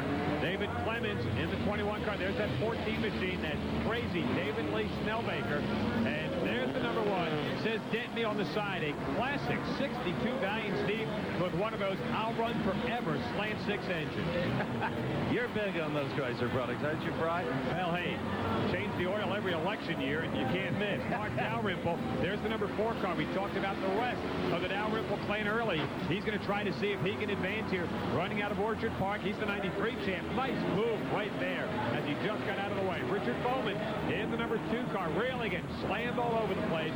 New York State champion in 94, but like a lot of Forms of racing, Steve, it's what have you done for me lately? And Bowman may have just painted himself into a corner because the 10 car, Chad Benner, is pushing back, and on the outside, he's got the 21 car. He is boxed in and trying to get away. Nice move there to escape as we look at Tom Merle. They call him the Taz in the 8 car, and our onboard camera there just took a big whack right down to the bottom. Let's go down and find out who Tim Wilson's hanging with. I'm hanging down here with the pretty women, as usual. This is Robin Merle. Her husband, Tom, is in car number 8. How did he get involved in all this? Pardon? How did your husband get involved in all this? Oh, my. It's been 7 years. Oh, he's going apart. It's been 7 years he does his hometown fair, and he must have made 50 phone calls to be here tonight. And just 2 weeks ago, he made the decision to come. It's the first Tonka toy one he's done. He's used to big Cadillac. Well, you told me that he has bad taste in music? No, he likes country music. He likes... Does he like a Bondo record? Oh, he loves her video, yeah. My kids know it off by heart. Kids know Bondo Jones off by heart, yes. They sing Hug it. your kids for me and tell them I'll sell them a record. That'll be 3 records of it that I sold. Boy, you got to love it when your wife tells everybody on national TV that her husband's falling apart. And what she said, this is the first Tinker toy he's had? That's right. He used to run those big cars, a lot of them. There's our onboard camera car, number 22 there, and he's still doing a pretty good job, Rene Gonzalez. And there you're looking right back at him as he's taking a look at another one of the cars, and they're kind of hung up right there and kind of joined at the lip or the hip. And that's the number 6 car. That's Joe Zanowski, and we'll take a look at that again. Here it comes. Oh, baby. That was the Comet. Our engineers in the truck hate it when that happens because of the guys trying to strap on those onboard cameras, the microwave stuff. And our number 1 car still doing well. I wonder if he's got a push button deal in there. Steve, didn't they have the old push buttons back in 62 and then? Yeah, I don't know if they had in that model. He's probably got a hairdryer in there he can fire off. Well, he's not moving. Could be playing possum or something, but the number 1 car is not moving. That's Mark Dalrymple right there. And the 15 car that he's chasing down, Ron Hodges, out of Memphis, Michigan. A big-time runner, Michigan State champion, Canadian champion. There's our 1 car, and he looks like he is dead in the water. Well, he got his wish. Dent me, they did. In that piece, I was wondering what his customer was thinking. He sat in the chair watching him get all excited and waving those scissors all the way around, just about to poke his eye out. Okay, well, while this settles down a little bit, we're going to take a quick break. We'll be back. Tail hits you with a gas floor, hits against the dashboard. There goes your bumper. Better get the wrecker warned. You feel like an Iraqi in the desert storm. We're about to add a new definition of eat my dust. Look at this. Our poor camera car getting covered by crazy David Lee from Manchester, Pennsylvania. Some good hits being put on here. That's G-Dude, number 16. And he's been making some pretty good moves. He's out of the Fender Menders Racing Team, the Chautauqua champion. A lot of these guys running and winning up here in this part of the country. Take a look at car number 21 there, David Clemens. Look how the back end is bent down. If that bumper was still attached, you can actually lift yourself off the ground where you really can't go anywhere. Like that. Like that. He ain't going anywhere. I like the paint job on that 21. If we get a chance to look at that again, it looks like it ought to be on display out in Roswell, New Mexico. But a great-looking race car it is. Richard Bowman in the number 2 car still doing well. That's Chad Banner. Now, the interesting thing about him, Steve, he's one of the few guys who have won demo derbies in the lightweight cars. He's done it a couple of times. Look at the paint job on that. Tim Wilson and his family. Not the whole family. I wouldn't be throwing any stones here, buddy. Now, the Roswell people are really expertly applied. We had a chance to look at that earlier this afternoon. Pretty cool. Steam coming out, however, is not cool at all for driver number 18, and that is Rick Jacobowitz. Yeah, he is not in good shape, and he was one of the ones who thought had a pretty good chance. Look at that. And he's going to bail out. A wise man there, and they're going to red flag it, and here they come over the wall. And the fire guys have been waiting for that. Here come the big tree boys. Yeah, shoot that puppy with that big one from 100 feet up and roll that thing over. I have never seen a race car driver, not an IndyCar driver, not a Formula 1 driver, not a drag racer, no driver ever get out of a car any faster than that. That was the land speed record. Josanowski's the number 6 car that ran into him right there. Jacobowitz, it's like, can I buy a vowel with those two guys? Look at that. We'll take a look at it again.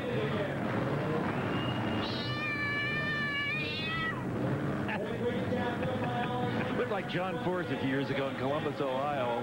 Job was on fire. Looked like John Force at Name Your Track Here. How about that? That's just the start. He's figured, I can get this thing started. I'm not worried. Look at me. Do I look worried? I'm not worried. I'm telling you, folks, I'm not worried. Don't know I'm worried. He's back in the car.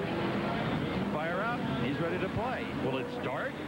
Hey, earlier, Robert Watkins. These guys want to play. Robert Watkins in that 30 car, in the first heat did that. Remember, caught fire, came back in advance, Bobby.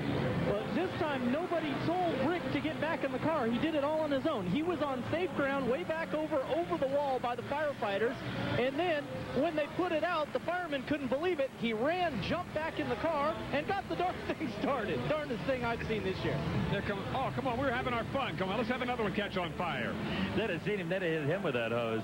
The 21 car is still doing a pretty good job. David Clemens from Shortsville. He has won since back in 1976, and he's been doing a good job, and he's still circling around there. I haven't seen our 1 car for a while, Steve. Well, could be a moment of silence there for Jacobowitz. No! How about that? If he scored well enough in the early going, departing now might not keep him out of the final. I'm looking for the 1 car, Steve. I haven't seen Todd for a while, the defending champion. Now, he could be circling around and trying to stay out of some trouble, which may keep your car in good shape, but may not score points. There he is, just sitting down right by that big tire. Yep. And I don't think that's good for Todd. Nope, I think he's headed back to the shop. Okay, Todd's still number 1. You're absolutely right, darling. The 18 car still running, and that's amazing. I think some of the other cars, Crazy David Lee and the 14 car has been doing well, and it looks like we're lighting up the night down there. Yeah, put your goggles on here, folks. We have seen a bunch of that today, Steve, with the wheels spin and the tires not going anywhere. Josanowski in the 89 Erie County Fair Championship car right there. A little smoke on the water, and that's not good. They got a lot of smoke. You know, I'm wondering, maybe it's against the rules, but with the bigger cars, you see a lot of things screw the tires to the wheels so that can't happen. Even if they lose air, there's still 1 unit. I'm telling you, folks, Josanowski, we don't write him. That's what he said. He said, oh, you can just call me Sean D if you want. I said, oh, yeah, right, after we tried it a couple of times. Or Alphabet Man, he said. He has 13 letters in his alphabet. Why? No 2 of them that you normally see together. How about the 20 car? Rick Winter, the Hamburg, New York. 95 runner-up and staying alive. In the 17 car, Wayne Clemens, the 93 champion. But did you see those back couple of wheels, Steve? He's in big. Well, yeah, if that was a rear driver, the bearings would be shut. He wouldn't be moving right now, but those are front wheel, and he's done a good job of maintaining the integrity of the front end of that car. And he gets extra credit for good use of the TNN logo. Ron Hodges, he's the guy that came in from Michigan, won twice in Michigan, won 6 times up in Canada. Talked to him earlier, and he said he was also down at our one down in Atlanta. Very good Derby driver, and looks like he is running pretty freely, Steve. And the locals just hate it when anybody from outside the state of New York, even Western New York, comes in and tries to take their money and their trophies. Joe Tomaszewski in the 19 car there, and he's getting tagged just a little bit from Gito in the 16 car, just off to the left. So pretty good job of driving here by both Gito and the number 16 car, the 94 county champion. And he is doing a magnificent job. And Tomaszewski in the number 19 car. We have one of the guys in this heat, Steve, that won out of the state before and said he had to sneak out because the locals were so mad that he came in and took their money. Oh, yeah, we saw that down in Florida. They were hot. That's a good running car there, the 15 car. Richard Bowman's in the number 2 car. And we saw him earlier, and he's got a lot of wins to his career, but Bobby Gerald, I don't think today is going to be added to that resume. Well, I don't think the legend's going to make it to the Hall of Fame after this performance here today. He's been doing it for 14 years. I will give him some extra credit, though, for this, guys. To do research for this race, he actually went to the library to find a rear-wheel drive car that was under 2,600 pounds. He came up with his 62 Mercury Comet, but the Comet stalled. And this is the car we talked about earlier, and he says he likes to number all of his cars in sequential order. So inside, he's got the number 123 on the car, because that's how many demo Derby cars he has demolished. The 2 cars that are still doing well, Rene Gonzalez. Well, Rene is not one of them. That's the onboard camera car, Rene Gonzalez, smoking, not doing well. Running out of Pennsylvania, and it's going to be a long haul back to Albany, Pennsylvania. I think the chain might weigh more than some of these cars do. Wayne Clemens, the 93 champion, right there in the 17 car. And again, not a lot of station wagons here, Steve. Certainly not as many as we've seen with the big cars. Well, the only ones that really qualify, unless you do your research at the library, are a lot of Pinto wagons you'll find in this deal. A few Mercuries. All right, the horn went off. The 4 judges now tallying up the points. Dutch Holland, the commissioner, the determinator of Demo Derby Racing, will confer with them. And we will know who our final transfer drivers are into our main event. And I think I agree with you. I think alternates should be standing by. There's Dutch right now. Dutch out of Northern California. His wife is home holding down the fort. An awful lot of Demo Derby action that fares all over Northern and Central California right now. But Dutch, he looks a little puzzled. So we'll take a break so he can get it all sorted out. And we'll be back to the Erie County Fair with stock car football. Yeah, the boy's gonna snipe you, they're gonna sideswipe you, better confidential, they're peeling you off the wall. You're gonna need a differential and a Tylenol.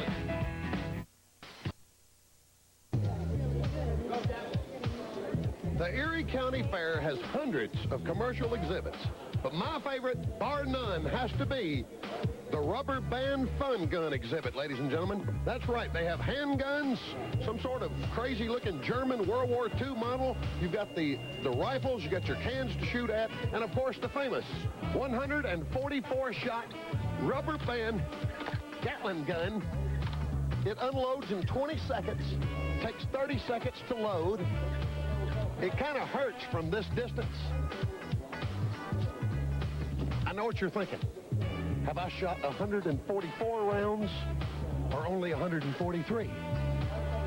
Well, the question is, do you feel lucky today? Well, do you, punk? He stood in front of all 144 shots, and he says the chickens are stupid. He also probably lost a good cameraman with that last little move. You know, there's all kinds of people you see moving. Well, they're not leaving. They wouldn't leave before the final of Car Wars. They're moving over to the big grandstand as they get set up for stock car football. It is very interesting because they're down there on the far side. We'll tell you about this in just a minute. Here are the cars that advanced into the championship. Number 17, Wayne Clemens. Hey, the studio does it again. Ron Hodges in the 15 car. Joe Tomaszewski, 19. David Clemens, number 21. And Jesse Underwood is the alternate. Bobby? Wayne Clemens won the Erie County Fair Championship in 1991, and your mother and your 8-month-old daughter, Destiny, are at home watching this one tonight. Is it your destiny to win again? Yeah, we're going to try like hell. Well, what do you think? What do you think of your chances? This was obviously the toughest heat.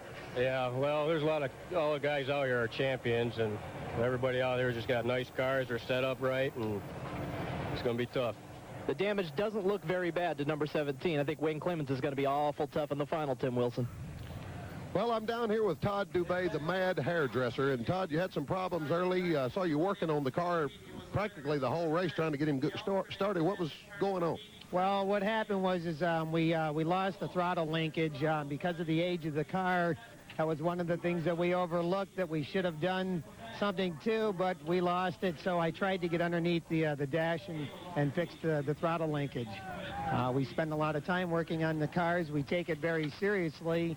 And it's just one of those things, you know, we thought we were prepared, but, you know, that's demolition. That's what makes this sport so beautiful, is the fact that you never know who's going to win. Well, your hair still looks good. Can you do something with my bangs right here? See how this is starting to look right through we'll here? Give him one of those Beetle haircuts, you know, the Caesar haircut.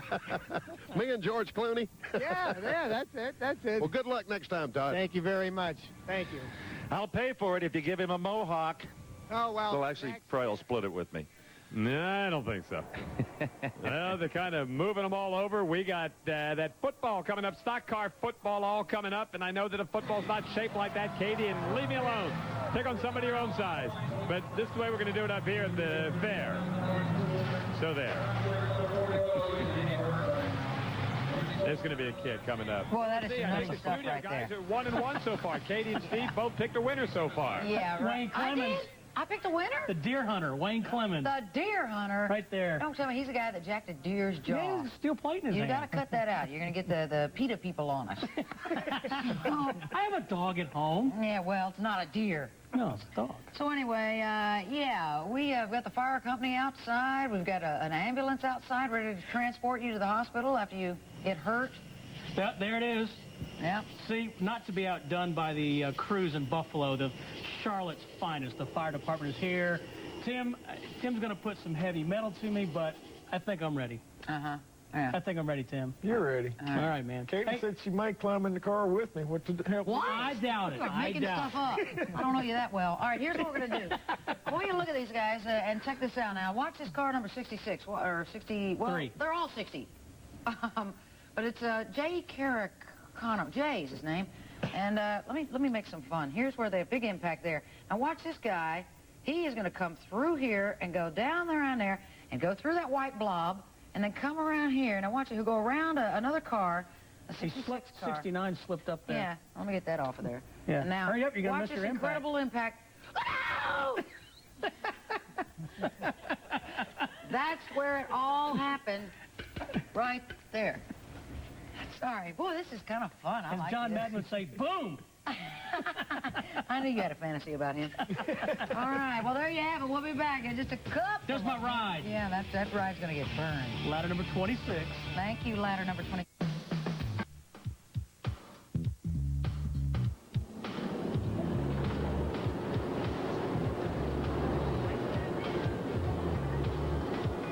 We're back.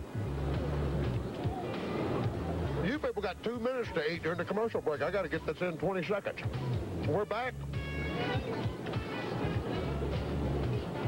We're going to start the next heat. Give me 1 second. I'll be right there, Steve. Thanks, y'all. See you in a minute. Being a connoisseur of hot dogs, I envied the man. You know, since 1983, our TNN Motorsports cameras have shown the world, the nation, all over, just about every form of motorsports imaginable in America. Well, tonight we're going to add yet one more. May we introduce to you the premiere of stock car football. 3 cars per team, a 600-pound soccer-like ball, and we have have no idea what to expect here. Absolutely none. The K&R wrecking crew kicked off. That's the white team. Now, the white team here is consisting today of Robert Kernan into the 1 car, Bill and Ciro Schroeder in the 2 and 3. Looks like a scrum down there. We don't see a lot of them in football either. That's a big ball, folks. Make no mistake about it. South Buffalo Auto Parts, the other team, Frank and Mark Dalrymple, and Michael Kroll in the number 3 car. Bobby, tell us what the rules are, if any. Well, stock car football is deadly serious. It has rules. Here to explain them and the hand motions, Tim Wilson. First of all, there's illegal use of the windshield wipers. You cannot turn on your headlights. That would be blinding.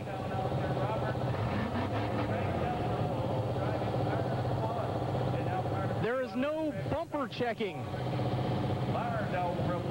And a short countdown 5. If any of these things happen, that will result in 10 yards and a first down. Now they're trying to get a first touchdown out there. Let's see how they do. With that, I think they're ready to play. I thought he was doing the Macarena. All right, the ball wedged up on the hood. Look at this. They got it completely off the ground.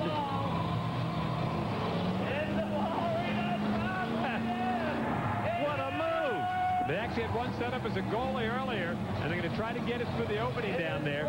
You saw in the opening, if you were with us, that is a big, tall ball. Rolls pretty easily. Now, they told us it was 600 pounds, Steve. I may be a little on the underside if I were taking that, but that's plenty heavy, and it feels like it's all big leather. Look at this. Watch the orange team here. What a move. Whoa. Car number 1 and 3 are hooked up. Watch the official. I don't think it's playable. Look at that. Right up against the concrete barrier, and here come the guy. And they got him. The Australians will see this and probably try to do it on motorcycle. Now we'll take the kickoff. They've probably already done it. David Clemson, the number 2 car backing up there is Dalrymple and the white team, the South Buffalo Auto Parts team, and they're going to try to get lined up. And again, you can see the guy goes back basically as a goalie, Steve. Well, one thing here, one participant couldn't get angry and say, that's my ball and I'm going home with it, which he's got a great trailer. You know, I asked the guys earlier if the key was like to go and try to take out the other car like a demo car, and they said absolutely not. You want it, you're going to have some contact. That's natural and it's going to happen, but you don't want to try to do that. Now, you can get in front and try to block. As you take a look at the K&R team salvage there, Kernan, Schroeder, and Schroeder. I can't figure out the K&R, but hey. And the other team, of course, the 2 Dalrymples and Michael Kroll. Oh, they almost had a good gap. Well, look at that. So he could go. Oh, stop. No, it's not. There's the goalie car down there apparently going to try to stop the ball. They scored. They got it further, and the crowd goes wild. That's Cirillo who got it through as he winds up making the green team and the number 3 car. They're spinning around just like that's the hot thing to do now, Steve, in motorsports. You just spin around like that. So Ciro, we'll take a look at it again on the replay. I think that was the sound of those people trying to get out of the way. Or is Tim with that hot dog? Drivers of the championship. I thought he was going to thread it right between them for a while, but the gap wasn't quite there. But still, look at that. Look at that, what you were talking about, the incidental contact that it takes to get the job done. And the goalie was of no use. It's good. He looked like the Philadelphia Flyers goalie in the Stanley Cup there. Never moved. Never moved. Officials, get out of the way of the side, please. Well, they're going to line him up and try again. 3. We're gonna have the kickoff. There's another Chrysler Cordova. So here's the kickoff. Kernan there. That's the K&R salvage. They got less than a minute to go here. We didn't have our 2-minute warning. They're kind of jammed up. I guess the one team could try to play stall ball right about now. Ooh, now you got to make a hard left turn. Come on, 2. Come on, 2. Get away from there. Put it in reverse. Put it in reverse. Bill Schroeder the 2. Oh, look at this. He's going to break into the clear, and no, it's going to catch the wall. Yes, it did. They signaled score. That wasn't a Tim Wilson score, but I believe I saw the guy signal a score. Yep, 1-1. That is the end of the stock car football. That is the end. And I believe that's it. And yes, the white team goes wild. Frank, Mark Dalrymple, Michael Kroll. We have a winner. And remember, folks, this was just an exhibition game. When the real season opens, if it ever opens, and the big guys play, it'll be truly exciting. I thought that was cool. The second one was good, and that's right, guys. Could we see Please that? don't try this at home. What if we could see that signal from another angle? Look, they're happy. They had a great time down there. Absolutely. Of course, they should be happy. They're the winners.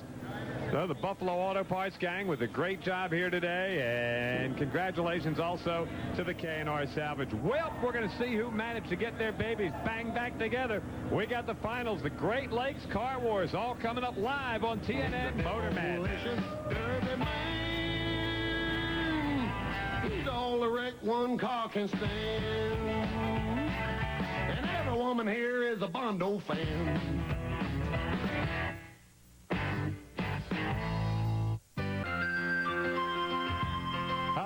You asked for it, you demanded it. A replay from stock car football. That was the first score in the corner.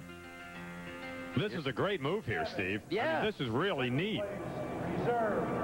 They were tied for Springbrook. Vicky Lang drives number 4. Neat move. Well, we're going to get set now for the finals here at the Great Lakes Car Wars as the football guys have finished down in the far end, and they're starting to move these cars into position. The survivors, a couple of the alternates have been able to make it, but let's take a look at the grid here. Number 49, Andy Bucati, and number 30, Robert Watkins. That's the guy that was on fire in heat number 1. Also, we got Vicky Lang. She made it in there. How about Vic? And number 37, Larry Jarrett out of Eden, New York. Those are all the survivors out of the first heat. Winning from the second heat, Joe Agate out of Kelly's Performance. And the 63 car, Jay Conoco, who also made it in. In the number 74 car, Jim Zolke, guy that once hit a parked car on a motorcycle at 70 miles an hour. This ought to be a piece of cake.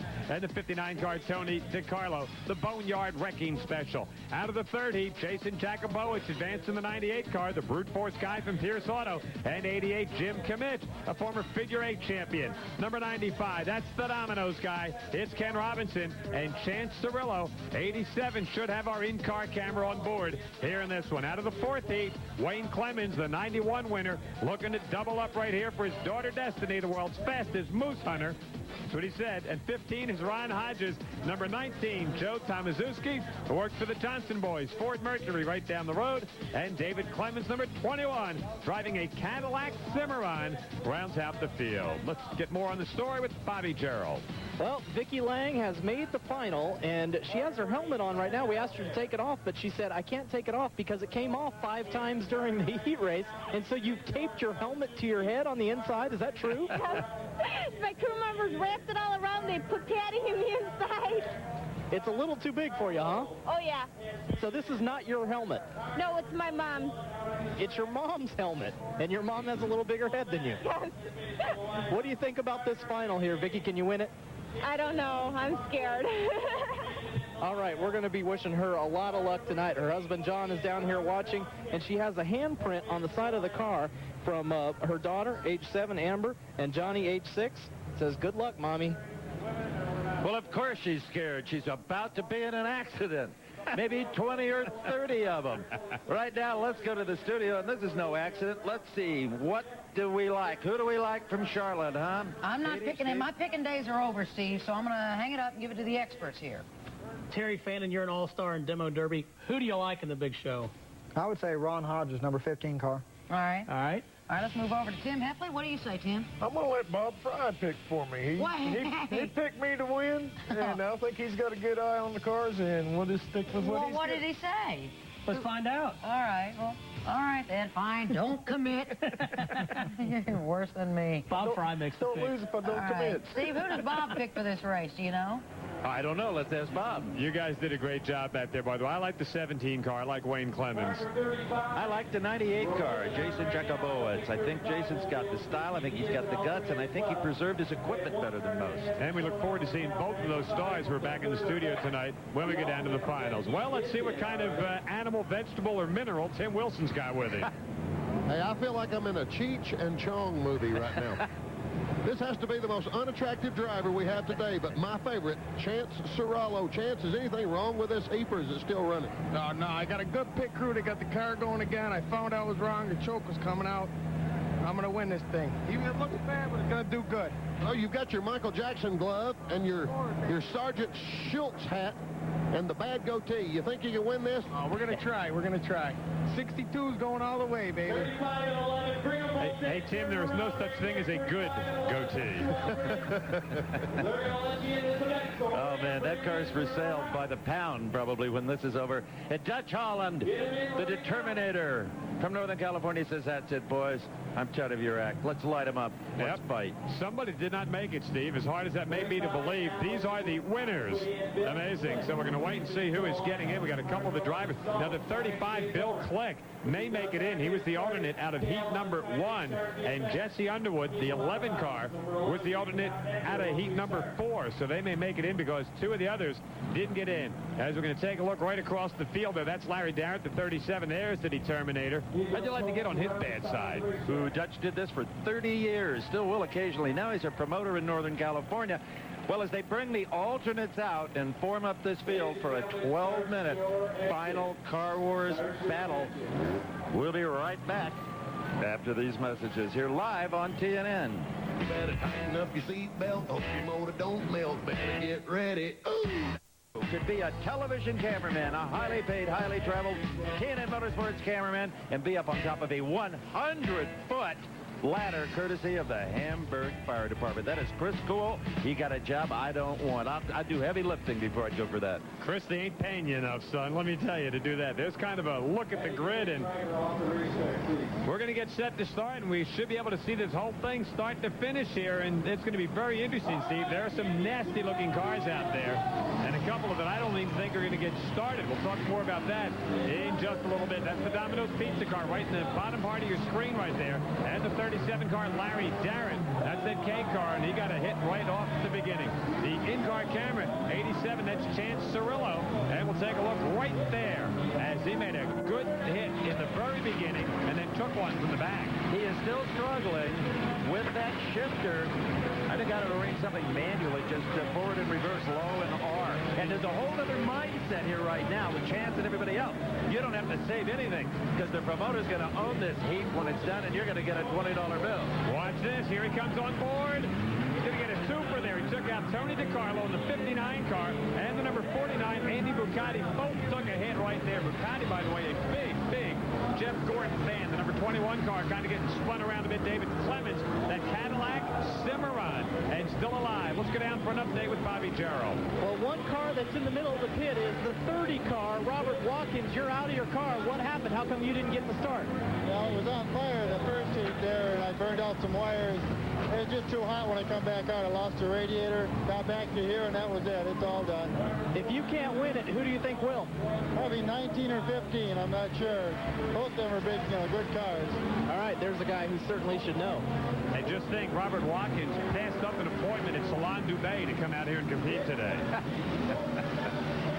You know, they're starting to have to attack with the vulnerable front ends of these cars because there's nothing left to the back end of them either. I don't think Ron Hodges, the 15 car, that's Terry's pick back in the studio. I don't like it right now, Terry. Sorry, buddy. He is not doing well. The 37 car, though, Larry Darrett, who escaped. Now, remember, the 30 car Watkins, 37 Darrett, and Vicky Lang, all out of that opening heat, have never won before. David Clemens, the 21 car, a big Alan Jackson fan, loves CNN, and he has been doing this for a while. The two brothers, he and Wayne, both here in the finals, Steve, could be a little bit of a team effort here for them. Some of these cars cosmetically looked a little better after they had a chance to do some pit work, but now all that sheet metal is just falling apart. 17 probably has the best shape left because of that little station wagon. That's the guy that has the steel plate in his hand because he punched out a deer. Katie wondered what happened, by the way. He has the deer head mounted at home. Go figure. On our in-car camera again, Chance is just kind of sitting there looking for something, hitting the button, hitting the shifter, hitting the pedal, and the end result, none of them are working. Stop Chances, and I don't know. The last time he managed to, he's getting frustrated now. He's got to be parked. On the bright side, nobody was whacking him right there and everything like that, so, I mean, he was not doing well. Yeah, you can use that helmet for a shaving basin. I don't think he's going anywhere now.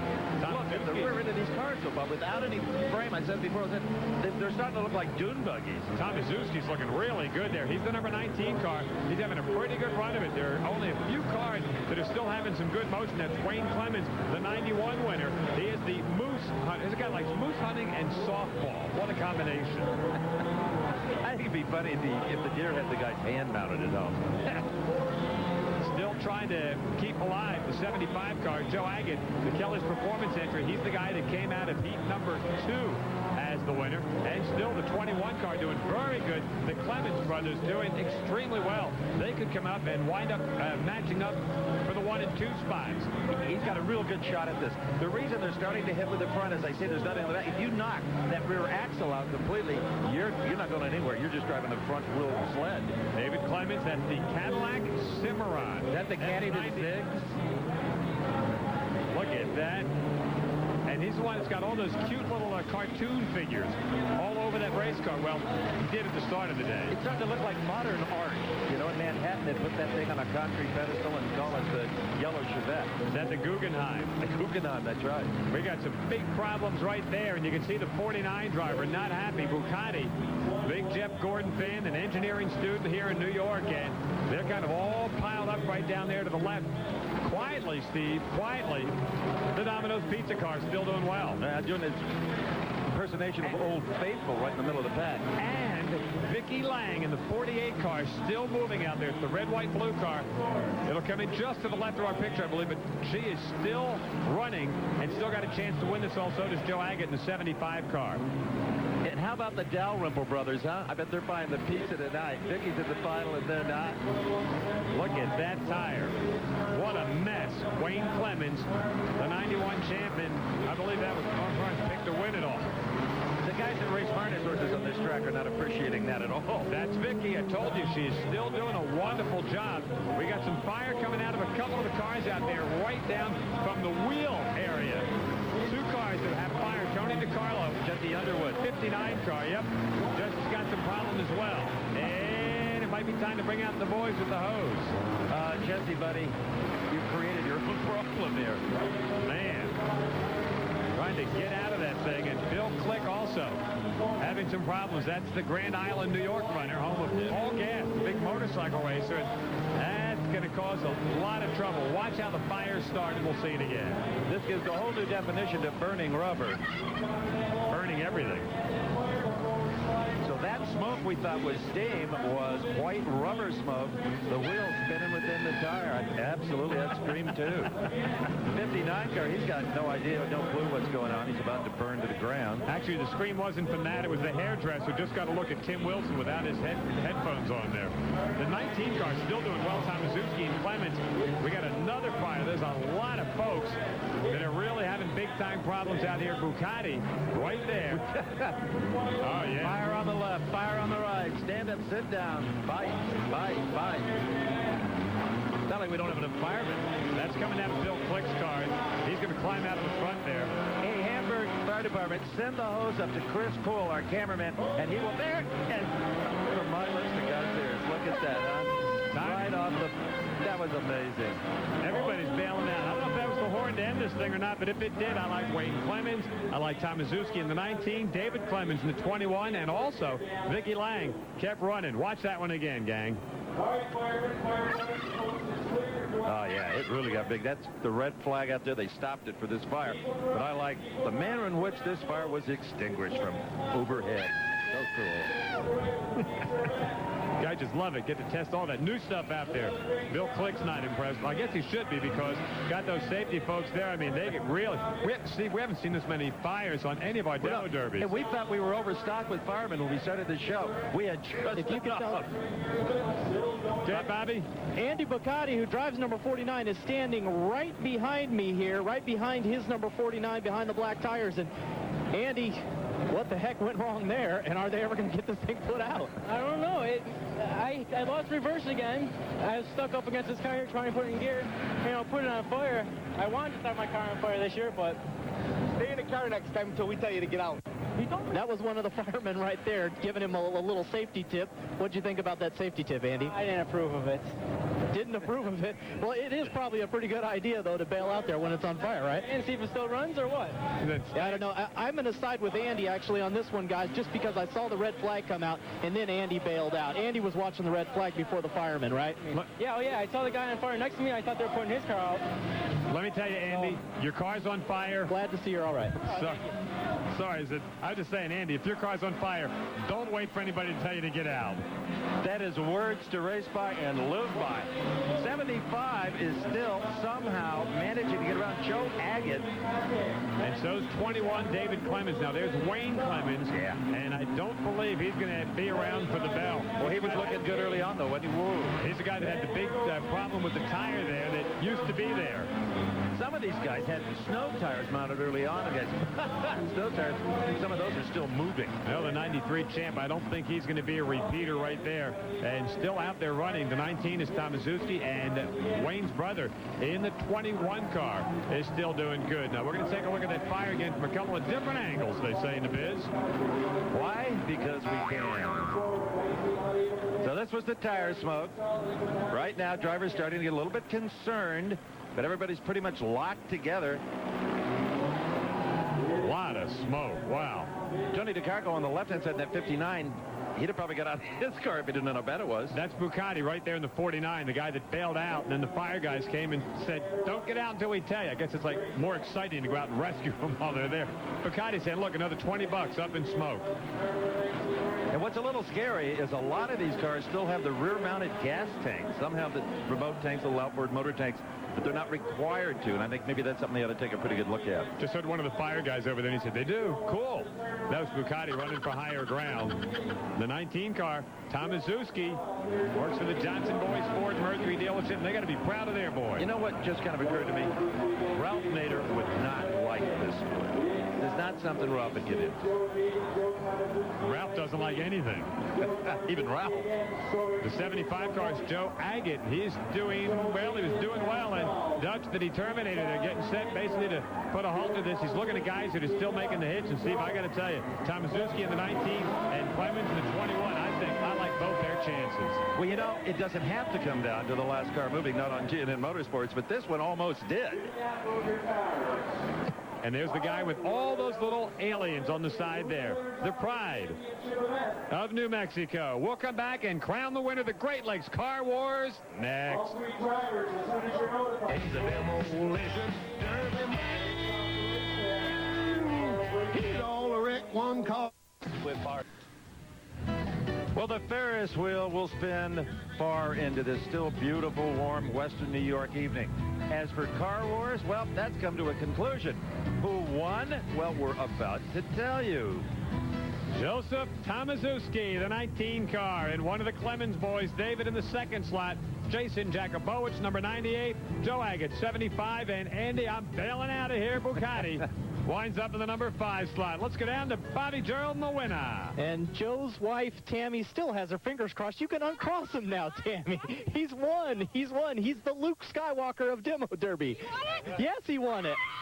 Joe, congratulations to you, man. You've been doing this for 25 years. What was the key to getting this win? Pardon me? What was the key to getting this win? Oh, I don't know. I just keep an eye open and be alert, you know, just be alert. And just got a good crew, good car, good sponsor, and just everything came together really good. Congratulations to you, man. We'll see you at the Intergalactic Crunch-Off. Where's that at?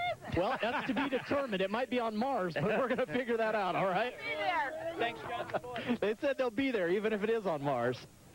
Hey, Joe, where would you like it to be? We can talk. The 19 car, boy, did a fantastic job. Great strategy, great driving, and a good little car. Promotional consideration provided for and a fee paid by Crane Cams, B&M Racing, and Performance. So let's go for a final time back to Charlotte. All right, a great job as usual, Steve and the whole crew out there, Bob and Tim Wilson, a very entertaining evening, but we're not done. We got a few more minutes left, and we're going to have our backyard bash. Our demo pro is here, and there's Steve. Oh, no, somebody stop him. He's got a hammer in his hand. We're in trouble.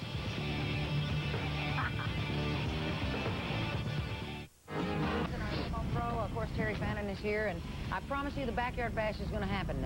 Steve is out there. It's going to happen. You going to stick with us? Is it really going to happen? Is he going to flip him over or what? Terry, be calm. We're coming back right after this. Seriously. Excited. I'm very nervous because Steve Burns, my co-host and able partner, is out there in the parking lot waiting to get bashed up. Terry, are you excited? Oh, absolutely. Oh, I can't hardly keep my breath. What was that? Oh, it's just his hand coming out of the car. Okay. Hey. All right. Steve, you want to let her roll? I don't know what's going to happen. Tim Heffley's out there. Is he? He's in the other car. Is that Tim or Steve? Who is that? Why am I doing this? All right, here's what's happening here. Look out. Oh, my goodness. Oh, my God. He had the brakes on. Come on, Steve. Get your licks in while you can, buddy. Oh, my gosh. This is just giving me a headache. Oh, did you see that glass fly? These cars are way too pretty to be doing that. How are we going to get out of the parking lot with all that glass in there? Oh, no. That place is going to be a wreck. There it is. They're having a big time out there. Steve's in the car, and what is that, a Cadillac? Crying out loud. What's the other? What's the station wagon? Station wagon looks like a Malibu. A station wagon Malibu? Uh-huh. There's a good little... Oh, look, the referee. Oh, nobody cheers for the referee. Sorry. What's the flag? We're done? That's all we get? Oh, it's over. All right, Terry, what do you think? Can I use the telestrator for this? All right. That was some good fun. That was the real deal right there. Little glass in there. All right, let's take a look at it. That's 75. Give him a hand. There he is, Tim Heffley. Am I saying his name right?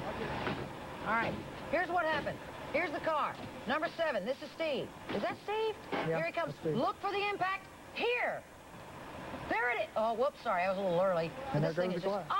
Oh, wow. Did you see the glass fly? Whoops, I'm not getting anything on this thing. But there it is. The glass was flying. Look at the smoke. Very nice stuff here. Like, I really need to be marking on. Okay, so now what we're going to do is show the second... Oh, this is the first hit. The second lick. Here's where it happens. The impact. Watch the glass flying from here. There it goes. What do you think, Terry? Oh, it was an awesome hit. Was that most incredible? Oh, yeah, absolutely. Can you describe the action for us? He should have got his bell rocked. Oh, man, you are a pro. That is some great stuff. I don't know. I guess Steve's okay, but can we talk to him at all? Can't talk to Steve? Can we get a reply? Can he walk? Is he shook up? What do you think it felt like? You've taken, what, 50,000 hits in your career, 23 years of doing demo derbies. Terry, what do you think? He might got a headache, you never know. Did he feel it? Oh, he should have felt it. That's all that matters. That's the whole purpose of this. Look at the mess they made. That's why we had the fire department, so they can carry me out in a stretcher, because I am just really pumped up from all the... Oh, look, here they are, our heroes. Come in, Tim. Tim is back. We only have 30 seconds. Come on. 30 seconds, Steve. All right, you did a great job. How did it feel? I think you got the best of me. No way. Yeah? You're huffing and puffing. Look at him. What'd you duct tape your helmet on? It's not safe for that. There you go. What did it feel like? Did you feel anything? Hell yeah. What? You know we're on the air there, bud. We got to thank, special thanks to number 26. What was his name? Thank you very much. All right. We'll be back next week. Make sure you join us for the big World of Outlaw finals next Friday. Thanks, guys. Gosh, I feel Look at that hit.